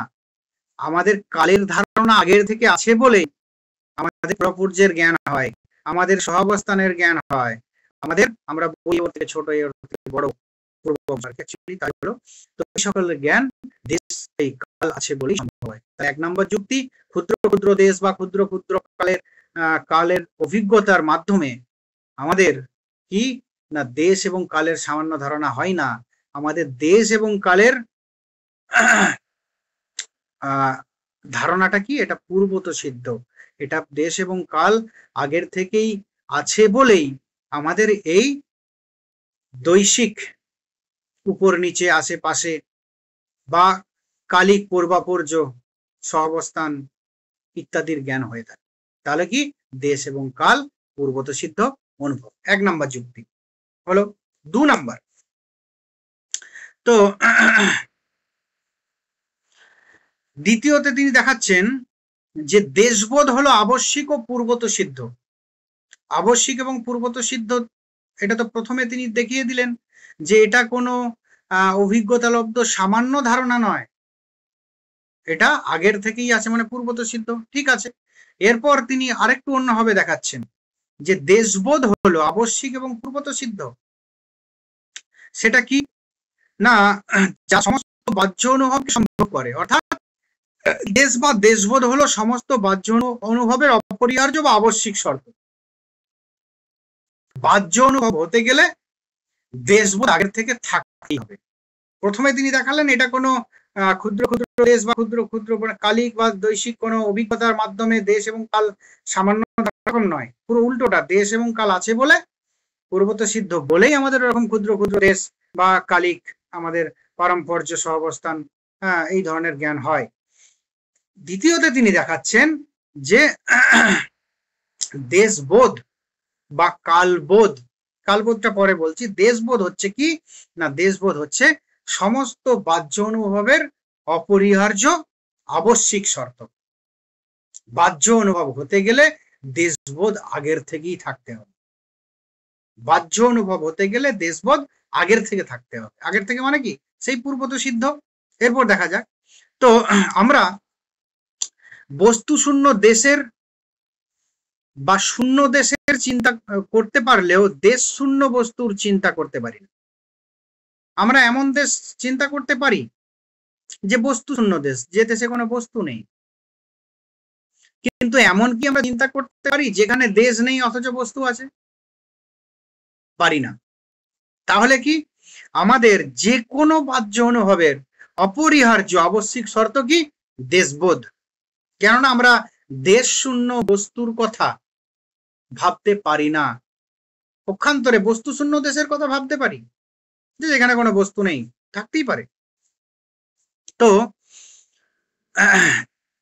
এই জন্য এই দেশবোধ এটা কি অবশ্যই পূর্বত সিদ্ধ, তাই তো, এটা পরত সাধ্য নয়। একইভাবে কাল, এটা দেশবোধ হলো।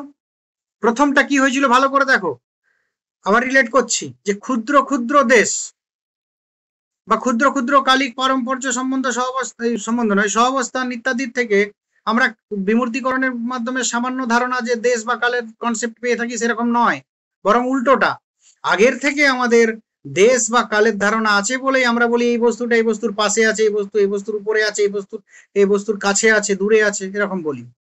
কালের ক্ষেত্রেও তাই, যে আমাদের কালবোধ আছে বলেই আমরা বলি এই বস্তুটা বড়, এই বস্তুটা ছোট, এই বস্তুটা বেশি দিন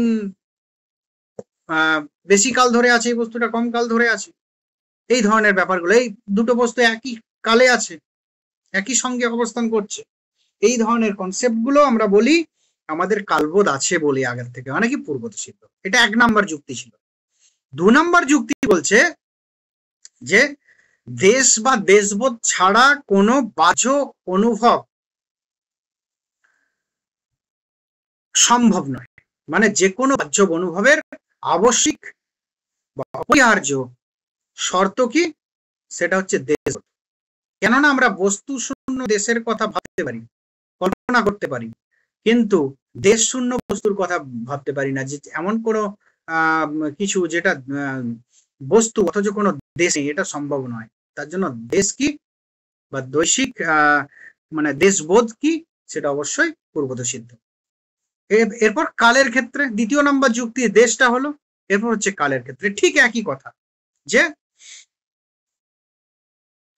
কালবোধ শুধুমাত্র কি, দেশটা কি বাহ্য অনুভবের, কালবোধটা কি যে কোনো বাহ্য এবং অন্তর অনুভবের অপরিহার্য শর্ত। যে কোনো বাহ্য এবং যে কোনো অন্তর অনুভবের অপরিহার্য শর্ত হচ্ছে কি কালবোধ। যা কিছু আমাদের কাছে কি অবভাসিত হয়, প্রকাশিত হয়, প্রস্ফুটিত হয়, তো যা কিছু সবকিছুই কি সমুদয় অন্তর, মানে যে কোনো কিছু ভেতরে আমাদের অন্তর অনুভব, সবকিছু কি কালিক সম্বন্ধে কোনো না কোনো কালে অবভাসিত হয়, তাই তো। তো এই জন্য আমরা কি অবভাস শূন্য কালের কথা চিন্তা করতে পারলেও, বা শূন্য কালের চিন্তা করতে পারলেও আমরা কি করতে পারি না, কাল শূন্য অবভাসের কথা চিন্তা করতে পারি না। এমন কোন অবভাস যেটা কোনো কালে নেই, এটা আমরা চিন্তা করতে পারি না। দেশের ক্ষেত্রে কি বলেছিলাম, যে আমাদের বস্তু শূন্য দেশের কথা আমরা চিন্তা করতে পারি, কিন্তু দেশ শূন্য বস্তুর কথা চিন্তা করতে পারি না। ঠিক এখানেও অবভাস শূন্য তোমার কালের কথা চিন্তা করতে পারি, কিন্তু কাল শূন্য অবভাসের কথা আমরা চিন্তা করতে পারি না, কেননা কাল হচ্ছে পূর্বত সিদ্ধ অনুভব। তাহলে প্রথম দুটো যুক্তি। তৃতীয় যুক্তি, এটা বোঝা গেল আশা করছি, যে অনেকের মতে দেশবোধ এটা কি, এটা একটা সামান্য ধারণা। অনেকে বলেন যে এটা এরকম একটা সামান্য ধারণা। সামান্য ধারণা কি না, খণ্ড খণ্ড দেশ আমরা প্রত্যক্ষ করি, তার ফলে একটা অনুগত প্রতীতি আমাদের জন্মে, যার ফলে আমাদের একটা দেশবোধ জন্মে।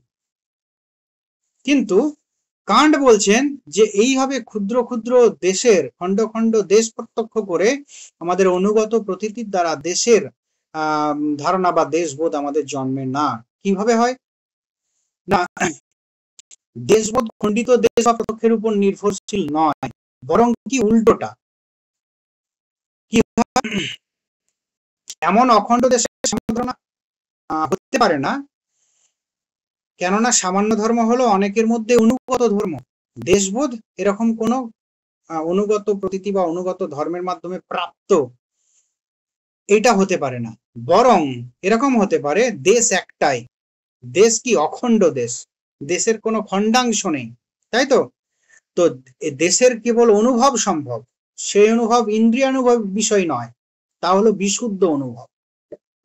তাহলে দেখো এইটাও একটু অন্যভাবে বলছেন, যে কি, যে এই খণ্ড খণ্ড দেশ থেকে আমাদের যেমন করে অনুগত প্রতীতি বা সামান্য ধারণা হয়, সেরকম ভাবে দেশের ধারণা হয়, এরকম বক্তব্য। কিন্তু কান্ট বলছেন এই দেশ কোনো খণ্ড খণ্ড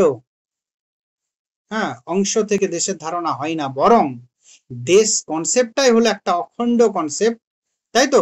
এটা কি, এটা কোনো খণ্ডাংশ নেই, খণ্ডাংশ হতে পারে না দেশের কেবল অনুভব সম্ভব। সেই অনুভব কি, সেই অনুভব ইন্দ্রিয়ানুভবের বিষয় নয়, সেটা কি বিশুদ্ধ অনুভব, পিওর পিওর ইন্টুইশন। কাজেই দেশ বা দেশবোধ হলো অভিজ্ঞতা নিরপেক্ষ, এটা পিওর ইন্টুইশনের বিষয়, এটা অনুভবের বিষয় বটে, কিন্তু ইন্দ্রিয়ানুভবের বিষয় নয়, এটা কি শুদ্ধ অনুভব, বিশুদ্ধ অনুভব। এই অখণ্ড দেশ আছে বলেই আমাদের খণ্ড খণ্ড দেশের অনুভবটা হয়ে থাকে। ঠিক কালের ক্ষেত্রেও তাই, যে কালের ধারণাও কোনো খণ্ড খণ্ড কাল প্রত্যক্ষ করে গঠিত হয়নি। কান্ট বলছেন, কি বলছেন, না কালবোধ খণ্ডকাল প্রত্যক্ষের উপর নির্ভরশীল হতে পারে না, কেননা কালের কোনো খণ্ডাংশ নেই, কালেরও অনুভব সেটা ইন্দ্রিয়ানুভব নয়, এটা হচ্ছে কি শুদ্ধ বা বিশুদ্ধ অনুভব, পিওর ইন্টুইশন, এবং যা পূর্বত সিদ্ধ। তাহলে প্রথমে দেখানো হলো কি, না এটা কোনো বাহ্য প্রত্যক্ষজনিত সামান্য কনসেপ্ট নয়, বরং দেশ আছে বলেই, এটা কি আগে থেকেই আছে বলেই এই সকলগুলো সম্ভব হয়, দেশ বা কাল।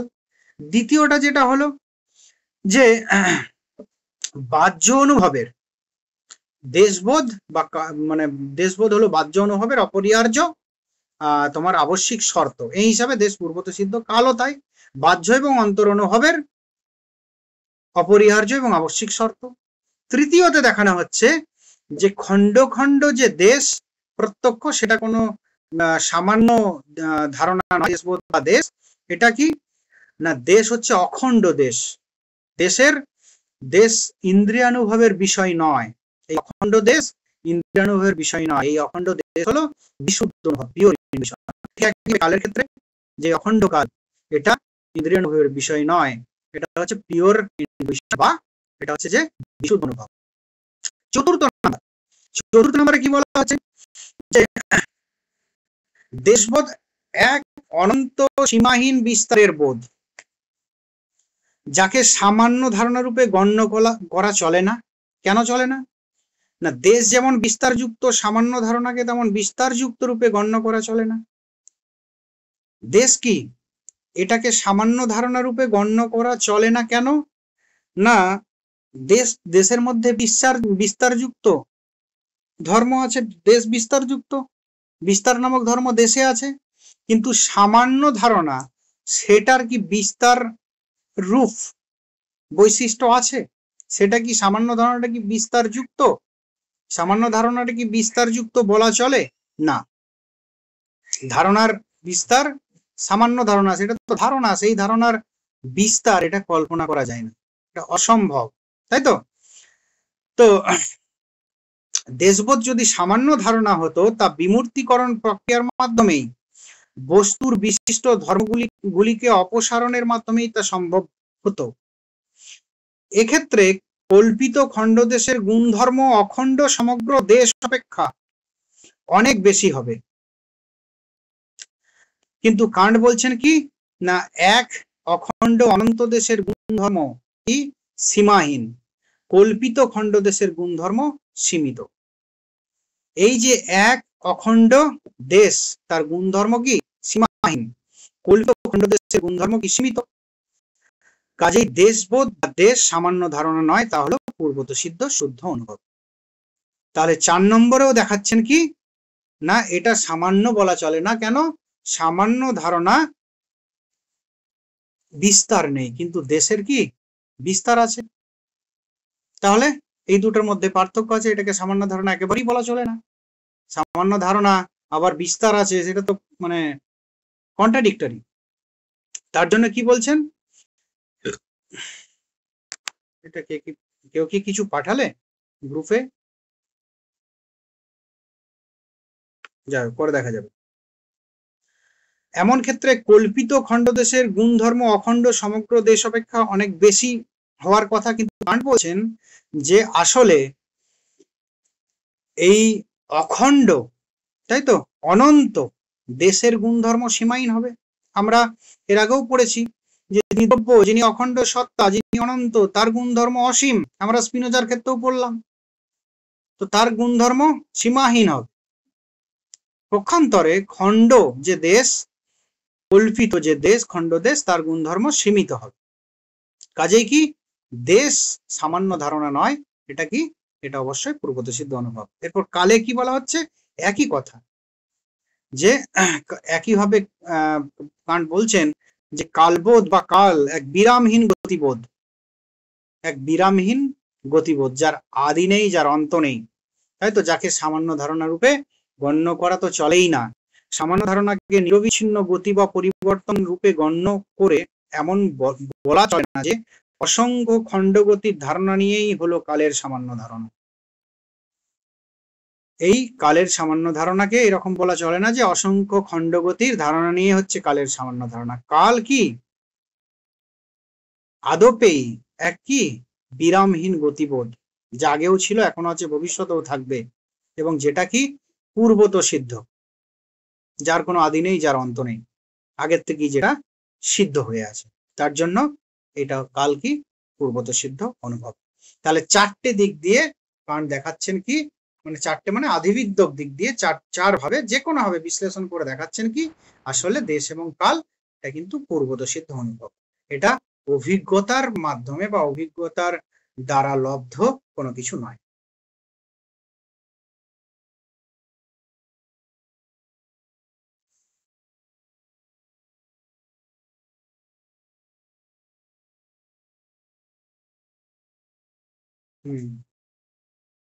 এরপর দেখো জ্ঞানতাত্ত্বিক ব্যাখ্যাতে আমি কি বলেছিলাম যে আদিবিদ্যক ব্যাখ্যায় দেশ এবং কালকে বিশ্লেষণ করে বলা হয়েছে যে কিভাবে দেশকে সরাসরি বা কালকে সরাসরি বিশ্লেষণ করে দেখানো হবে যে এটা পূর্বত সিদ্ধ অনুভব। আর জ্ঞানতাত্ত্বিক ব্যাখ্যায় কি করা হবে, গাণিতিক এবং জ্যামিতিক কিছু বচন নেওয়া হবে, যেগুলোকে বলা হবে এগুলো যদি পূর্বত সিদ্ধ সংশ্লেষক হবে যদি দেশ এবং কালকে পূর্বত সিদ্ধ অনুভব রূপে গণ্য করি। ওগুলো যদি দেশ এবং কালকে পূর্বত সিদ্ধ অনুভব রূপে গণ্য না করি তাহলে ওই সকল বচনগুলোকে পূর্বত সিদ্ধ সংশ্লেষক বচন বলা যাবে না। বোঝা গেল? এরপর দেখো তো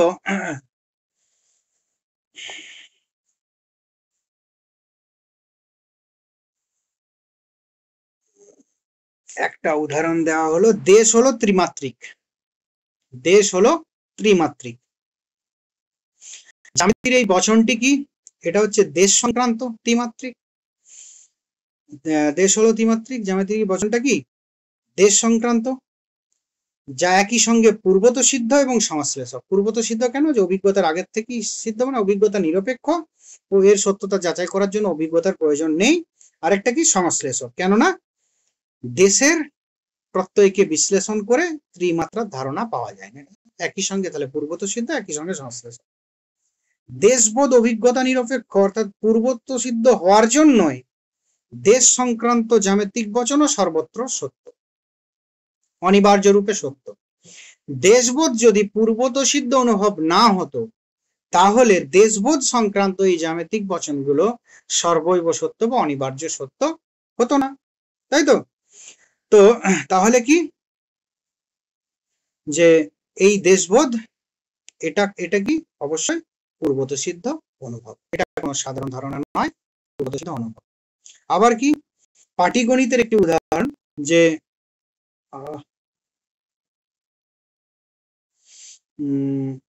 উদাহরণটা কোথায় গেল,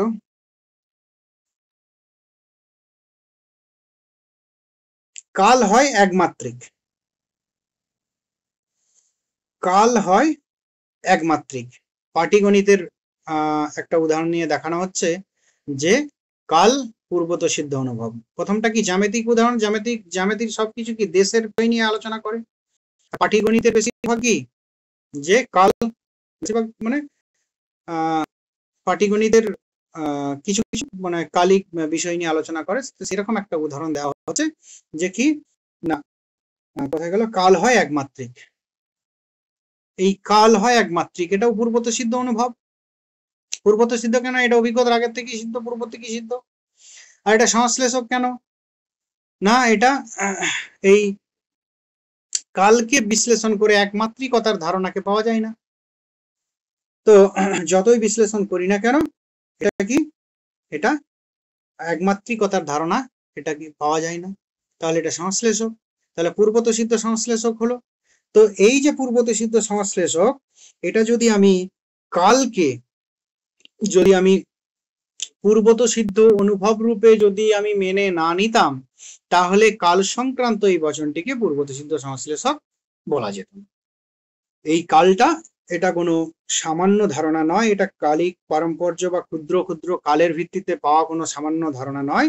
কাল অবশ্যই কি পূর্বত সিদ্ধ অনুভব। এই পাটিগণিত এবং জ্যামিতির মাধ্যমে জ্ঞানতাত্ত্বিক ব্যাখ্যাতে কান্ট দেখিয়েছেন প্রকারান্তরে যে কাল এবং দেশ সংক্রান্ত কিছু বচন, এরকম অনেক বচন আছে। তো আমাদের দুটো বচন, মূল কথাটা জানতে হবে যে দৈশিক কিছু বচন যেটা দেশের উপর নির্ভর করে, কালিক কিছু বচন কালের উপর নির্ভর করে, দিয়ে তিনি দেখিয়েছেন কি যে সেই দৈশিক বা কালিক বচনগুলিকে পূর্বত সিদ্ধ সংশ্লেষক বলা যাবে না যদি না দেশ এবং কালকে আমরা পূর্বত সিদ্ধ অনুভব রূপে স্বীকার করি। তাহলে সেগুলোর পূর্বত সিদ্ধ অনুভব, এই পূর্বত সিদ্ধ সংশ্লেষক বলতে গেলে দেশ এবং কালকে অবশ্যই পূর্বত সিদ্ধ অনুভব বলতেই হবে। এই ক্ষেত্রে আমরা দেখলাম তাহলে দেশ এবং কাল এটা কি পূর্বত সিদ্ধ অনুভব, সেটা প্রমাণ করা গেল। একটা হচ্ছে আদিবিদ্যক দিকে 4টে যুক্তি, আর একটা হচ্ছে জ্ঞানতাত্ত্বিকের একটা হচ্ছে একটা যুক্তি। তো এরপর আমাদের যেটা আলোচ্য বিষয়, যেটা হচ্ছে transcendental analytic understanding of categories, সেই জায়গাটায় তাহলে আলোচনা কিসে না, ট্রান্সেন্ডেন্টাল লজিকের দুটো পার্ট, তার মধ্যে প্রথম পার্ট হচ্ছে আন্ডারস্ট্যান্ডিং অফ ক্যাটাগরিজ, আর একটা হচ্ছে লাস্ট পার্ট যেটা transcendental dialectics concepts of pure reason. ওটা আমাদের আলোচনা নয়, আমাদের এখন যেটা আলোচনা আন্ডারস্ট্যান্ডিং অফ ক্যাটাগরিজ বা categories of understanding, faculty of understanding যে ক্যাটাগরি, সেই ক্যাটাগরিজ নিয়ে। যাই হোক, তো এখানে মূল যেটা বিষয় পুরোটাই আমি বলেছি, faculty of sensibility, faculty of understanding, যে কি ব্যাপারটা ঘটে সেটা তোমাদের টোটালটাই বলা হয়েছে, এটাই পুরোটা আলোচনা করা হয়েছে। মূল যেটা আলোচনা মানে তোমাদের মোটামুটি একটু জানতে হবে যে আমাদের এই যে আন্ডারস্ট্যান্ডিং এর প্রকার, এটা আসে কথা থেকে। আন্ডারস্ট্যান্ডিং এর প্রকার কটা না 12টা, পরিমাণ অনুসারে 3টে, গুণ অনুসারে 3টে, সম্বন্ধ অনুসারে 3টে, আর অবস্থা অনুসারে 3টে। এই যে 12টা পরিমাণ, গুণ, সম্বন্ধ এবং অবস্থা, এই 12টা যে আন্ডারস্ট্যান্ডিং এর প্রকার, সেটা আসছে কোথা থেকে না আসছে হচ্ছে আকারগত যুক্তি বিজ্ঞান থেকে, তা ফর্মেল লজিক থেকে কান্ট এগুলোকে ড্র করছেন, ডিরাইভ করছেন, এগুলোকে ডিডাকশন করছেন। এগুলোকে কান্ট এই ফর্মেল লজিক থেকে এই 4টে যে ক্যাটাগরি, হ্যাঁ, চার ধরনের আর কি, 4 3 12টা, সেটা ডিডাকশন করছেন কথা থেকে, ফর্মেল লজিক থেকে। তো সেইটুকু, এই যে ছক একটা আছে দেখো, সেইটুকু আমাদের আলোচ্য বিষয়। বাকি এখানে যে আমার আলোচনা সেগুলো আমি অলরেডি বলে দিয়েছি। যে পরিমাণ অনুসারে আমাদের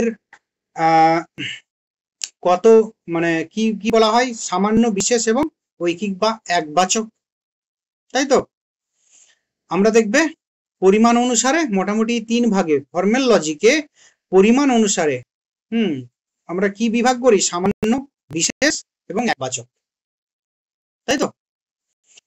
দেখবে আমাদের লজিকে যে কিছু কি রাম মহাউদ্দিন, কি এটা হচ্ছে ঐকিক বা একবাচক। আবার সামান্য, সকল মানুষ হয় মরণশীল, তাই তো? আবার বিশেষ বচন, কোন পার্টিকুলার সম্পর্কে বলা হচ্ছে। তো এই হচ্ছে তোমার পরিমাণ অনুসারে বচন যদি বলি আমরা, বচনের বিভাগ সামান্য এবং ঐকিক বা একবাচক। সামান্য থেকে কি ডিডাকশন হচ্ছে, যে বুদ্ধির প্রকার বা তোমার সাকারহিত বুদ্ধিক প্রকার বা জ্ঞানাকার, যে তোমার সামান্য থেকে হচ্ছে কি একত্ব, বিশেষ বহুত্ব, ঐকিক বা একবাচক সমগ্রত্ব। না, এটা ভুল হচ্ছে, এটা একটু গোলমাল হয়েছে। সামান্য থেকে সমগ্রত্ব, বিশেষ থেকে তোমার কি বলে সদর্থক, সত্য অসত্য, সমগ্রত্ব, ঐকিক,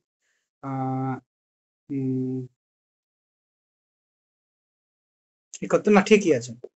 পরিমাণ অনুসারে সামান্য, বিশেষ এবং ঐকিক বা একবাচক, সামান্য থেকে একত্ব, বিশেষ থেকে বহুত্ব, আর ঐকিক বা একবাচক থেকে সমগ্রত্ব। গুণ অনুসারে বচন কি সদর্থক, নগর্থক এবং অসীম, আনলিমিটেড। তো সেই থেকে সদর্থক এটা সত্তা, নঙর্থক কি অসত্তা, অসীম, সীমাবদ্ধতা। সম্বন্ধ অনুসারে আমাদের তিন ধরনের বচন আছে, একটা হচ্ছে নিরপেক্ষ বা শর্তহীন বচন, ক্যাটেগরিক্যাল ইম্পারেটিভ বা অনুজ্ঞা, বা তোমার ক্যাটেগরিক্যাল প্রপোজিশন। এখানে আমাদের তো সেই নিরপেক্ষ বা শর্তহীন, সেখান থেকে দ্রব্য এবং গুণের সম্বন্ধ। প্রাকল্পিক থেকে কি কারণ এবং কার্যের সম্বন্ধ। বৈকল্পিক থেকে পারম্পরিক কার্যকারণ ভাব।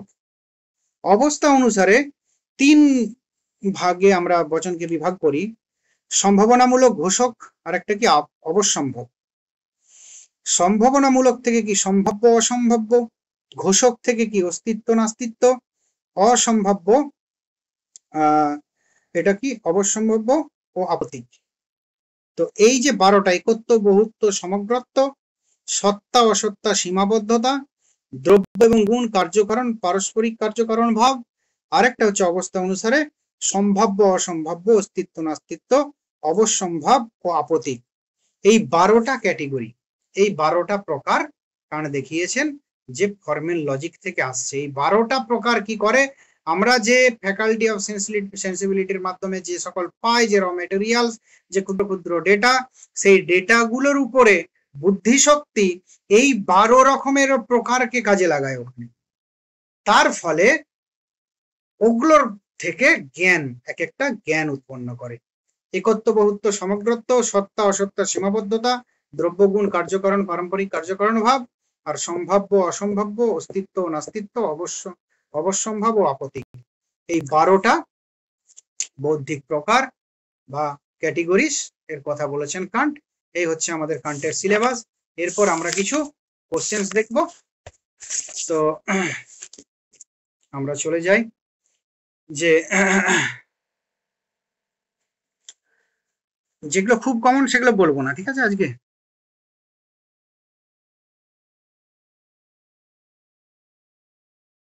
আচ্ছা, 3-এরটা কোনটা অ্যাপ্রায়োরাই জ্ঞানের উদাহরণ? 3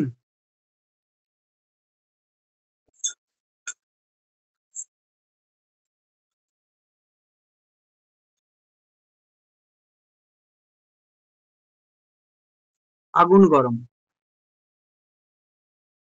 আর এটা কি সি এরটা? সি এর,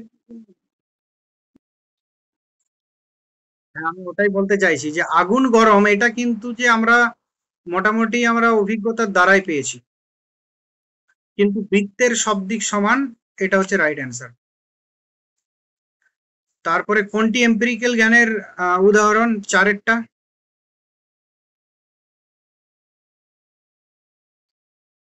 এক্স্যাক্টলি, গ্রীষ্মের গরম। 5-এরটা অ্যাপ্রায়োরাই জ্ঞান হলো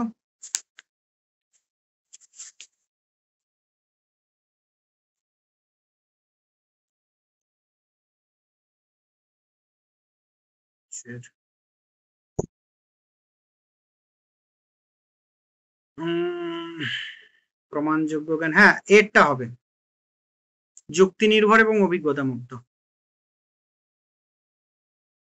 আচ্ছা, এইটা যদি 6-এরটা এম্পিরিক্যাল নলেজকে আর কি বলা হয়? Transcendental knowledge, a posteriori knowledge. একদম, হ্যাঁ একটা ঠিক আছে ওটা। আর হচ্ছে যে 7-এরটা, এটা তো আলোচনা করেছি আমরা আজকে, the shortest distance between 2 points is a strength line.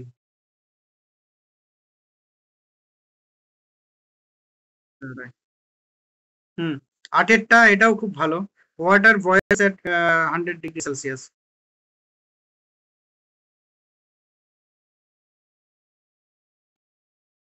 বিয়েটা,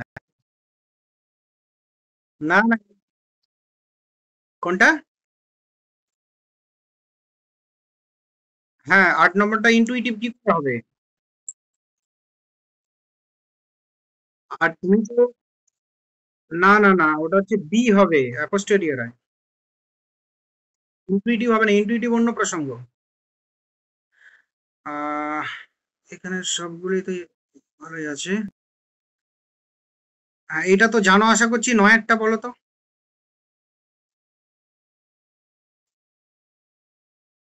নয় নয়।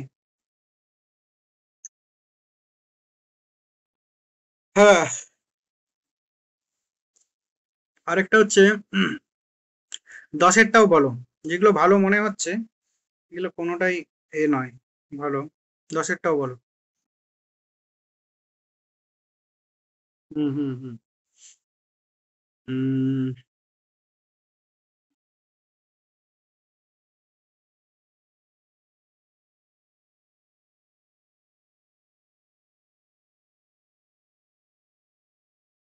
এই তো এখানে আছে, 12টা সূর্য পূর্ব দিকে ওঠে, এটি কোন জ্ঞান?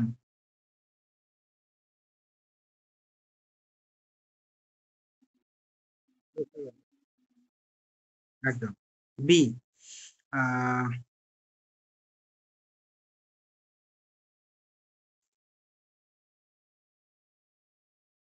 13টা বলো দেখি।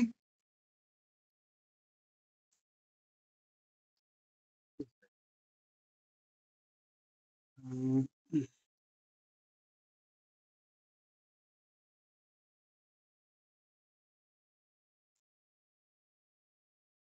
15টা তো পারবে আশা করছি সবাই।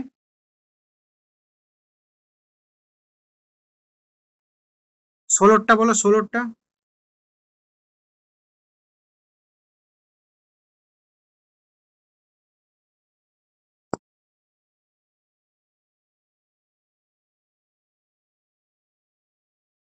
হুম।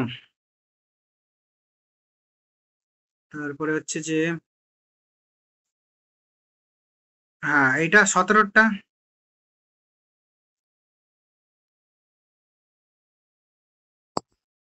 synthetic।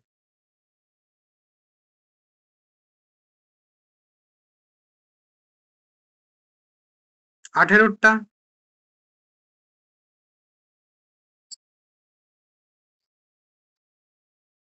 B B, synthetic. ক্যাটকে বিশ্লেষণ করে ম্যাট পাওয়া যায় না, অতএব সিনথেটিক। 18টা।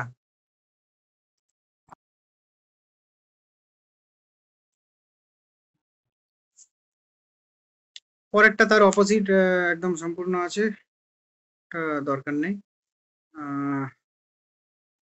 Squares have 4 sides, 20টা।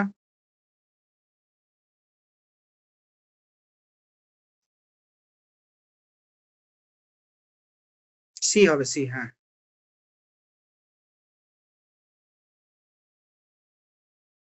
আচ্ছা, 21-এরটা বলো। কোনটি অ্যানালিটিক নয়? ঠিক আছে। পরেরটাও পারবে, 22-এরটা। তারপর 23-এর পারবে, 3 সাইড, এটাও পারবে আশা করছি, অ্যানালিটিক।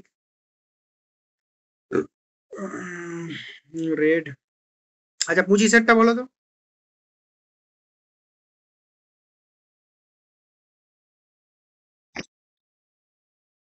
হুম, ঠিক আছে।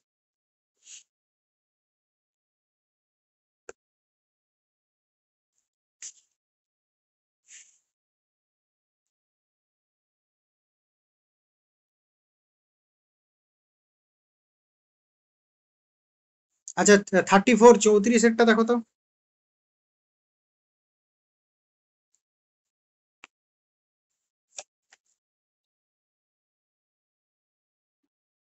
হুম, ঠিক আছে। 34-এর সিনথেটিক অ্যাপ্রাউরাই, এর সিদ্ধান্ত কেমন হয় না অভিজ্ঞতা নির্ভর নয়, মানে পূর্বত সিদ্ধ, তবে নতুন তথ্য দেয়। All events must have a cause, এটা, এটাও আজকে পড়িয়েছি।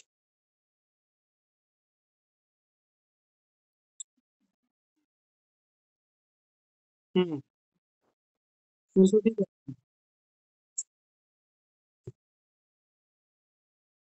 অ্যানালিটিক হবে না, ইভেন্টকে যতই বিশ্লেষণ করা হোক কজ পাওয়া যাবে না, কারণ পাওয়া যাবে। সিনথেটিক অ্যাপ্রোচ, হ্যাঁ।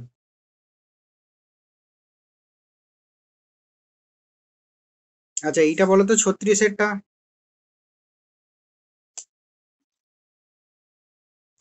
একদম। এইটা প্রতিষ্ঠা করার জন্য মানে এইটা প্রতিষ্ঠা করতেই কান্টের যত বেগ পেতে হয়েছে, এটা করে মানে করে দিতেই কান্ট কিন্তু একদম রেভলিউশন ঘটিয়ে দিয়েছে। এটা খুব ইম্পর্টেন্ট।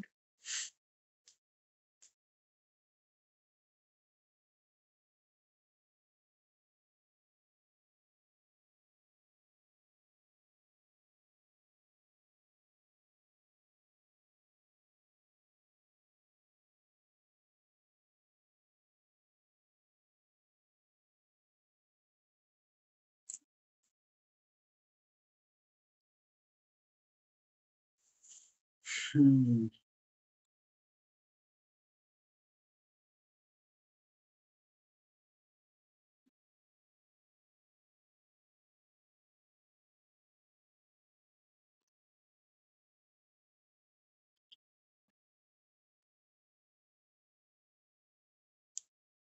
দেখো এখানে সব মানুষই প্রাণী, মানুষকে বিশ্লেষণ করে প্রাণী পাওয়া যায় তো, অ্যানিমিলিটি আর রেশনালিটি, প্রাণী আর বুদ্ধিবৃত্তি তো বৃত্তিত্ব, এই দুটো হচ্ছে মানুষকে বিশ্লেষণ করে পাওয়া যায়, তাহলে এইটাই অ্যান্সার হয়ে যাচ্ছে। কি বলে, সব মানুষ হয় প্রাণী, এটা নয়। বাকি গণিত পদার্থবিজ্ঞানে দেখানো হয়েছে, সেই হিসাবে বলা হয়েছে, এটা করে উদাহরণ দিলে ভালো হতো, এই কোশ্চেনটা ঠিকঠাক হতো আর কি। এটা আমি দাগ দিয়ে রাখি, গণিত আর পদার্থবিদ্যার দুটো উদাহরণ দিয়ে দেবো। ভালোই বলেছো।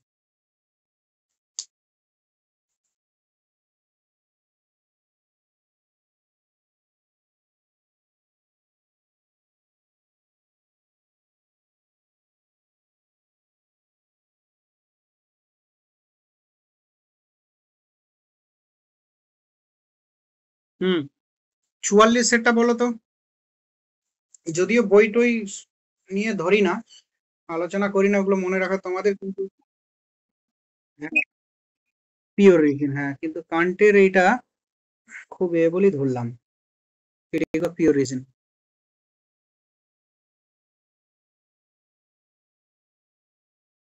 আচ্ছা হ্যাঁ, এইটা একটা বলো। 41 এরটা, কান্টে কোপারনিকান রেভলিউশনের সারমর্ম কি?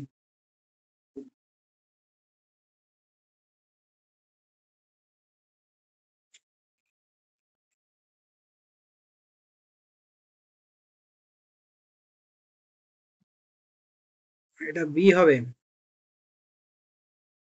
মানুষ বস্তুদের অনুকরণ করে, বস্তুসমূহ মানব মনের কাঠামোর অনুসারী, বস্তুই জ্ঞানের উৎস। একদম বি, বি হবে।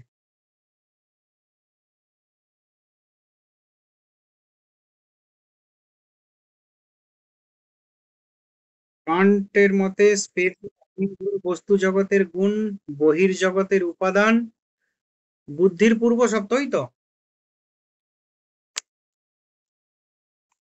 এটা বুদ্ধির যদি আহ, আহ, বাংলাটা এখানে ভুল হয়েছে যদিও, ফর্মস অফ ইন্টুইশন এটা ঠিক আছে, এটা বুদ্ধির পূর্ব শর্ত হবে না। উম, সংবেদন শক্তির আকার, এটা হবে সংবেদন শক্তির আকার।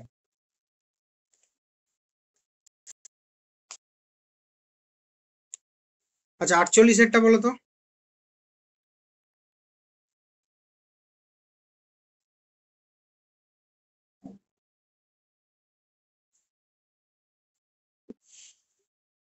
বাহ্যিক সংবেদনের,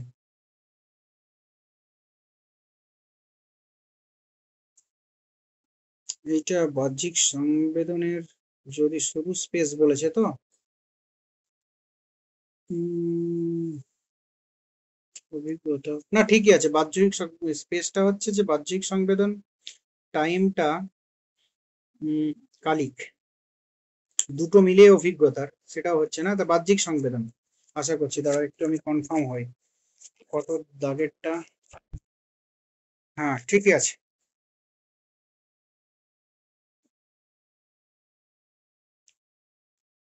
হুম, 49 এরটা।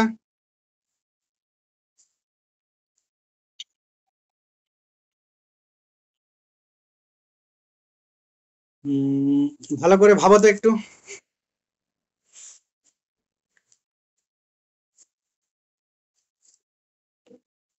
দেখো, কালটা কিন্তু বাহ্য অন্তর সকল কিছু, তাই না?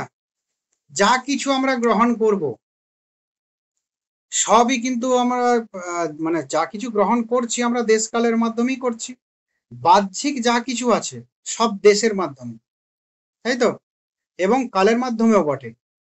কিন্তু কালিকের আরেকটা ব্যাপার হলো যে অভ্যন্তরীণও যা কিছু সেটাও কালিকের মাধ্যমে। তাহলে কি বাহ্যিক এবং অভ্যন্তর যা কিছুই আমরা গ্রহণ করি না কেন সবই কিন্তু কালটা কিন্তু ইম্পর্টেন্ট, কাল থাকতেই হবে। অভ্যন্তরীণ বিষয়ে শুধু মানে বাহ্যিক বিষয়ে সেখানে দেশটা থাকছে, তাই তো? কিন্তু অভ্যন্তরীণ এতে দেশটা থাকছে না। কিন্তু আর অভ্যন্তরীণ বিষয়ে কালটা থাকছে। আবার বাহ্যিক বিষয়ে সেটা কি, সেখানেও কালটা থাকছে। তাহলে কালটার ইম্পর্টেন্স কিন্তু দেশের তুলনায় অনেক বেশি। তাহলে একটু ভালো করে ভাবো।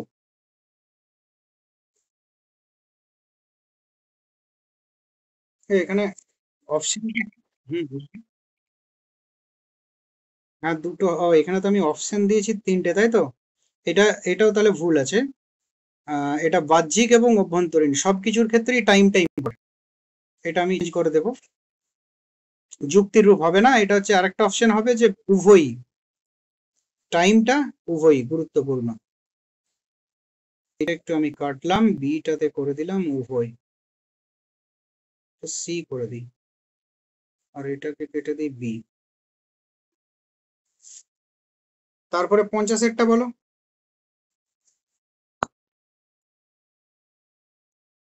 অন্তর্নিহিত কারণ, ঠিক আছে। কিসের পূর্ব শর্ত শর্ত 51, স্পেস এবং টাইম।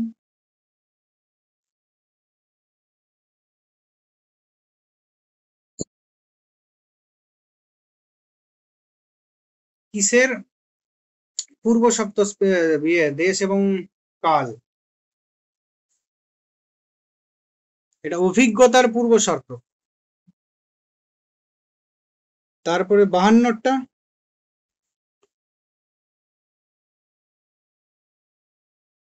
কান্টের মতে সময় হলো বিশ্লেষণাত্মক ধারণা, অভিজ্ঞতার পরিমাণ, অভ্যন্তরীণ সংবেদনের রূপ। হ্যাঁ, সি হবে। কান্টের মতে বুদ্ধির শ্রেণীবিভাগ বা ক্যাটেগরির সংখ্যা কটি? এটা তো আশা করি সবাই পারবে। 12টা। ক্যাটেগরিজ অফ আন্ডারস্ট্যান্ডিং গঠিত হয় সংবেদন থেকে, বুদ্ধি বা আন্ডারস্ট্যান্ডিং থেকে, যুক্তি থেকে।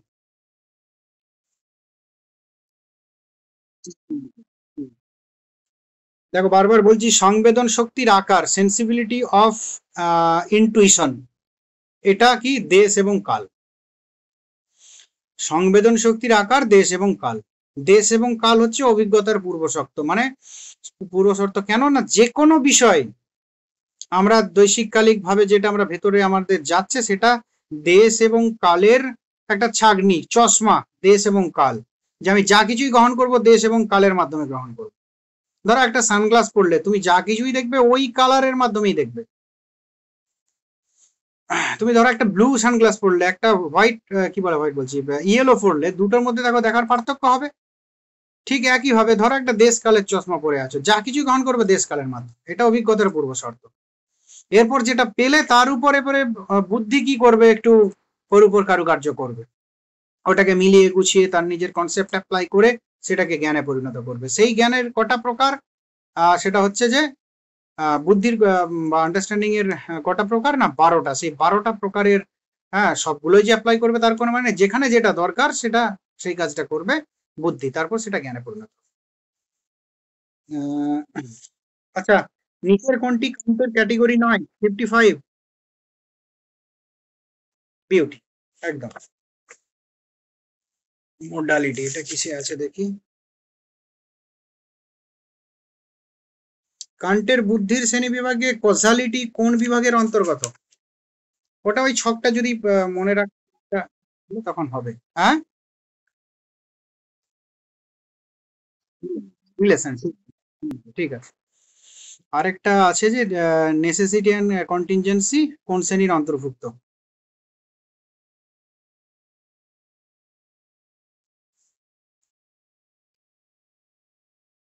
আবশ্যিক, দেখো একটা আমাদের ছিল যে তোমার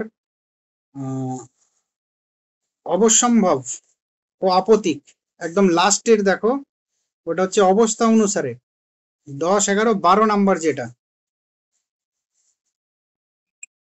হ্যাঁ এটা হচ্ছে যে ওখানে কি কি আছে, হ্যাঁ মোডালিটি।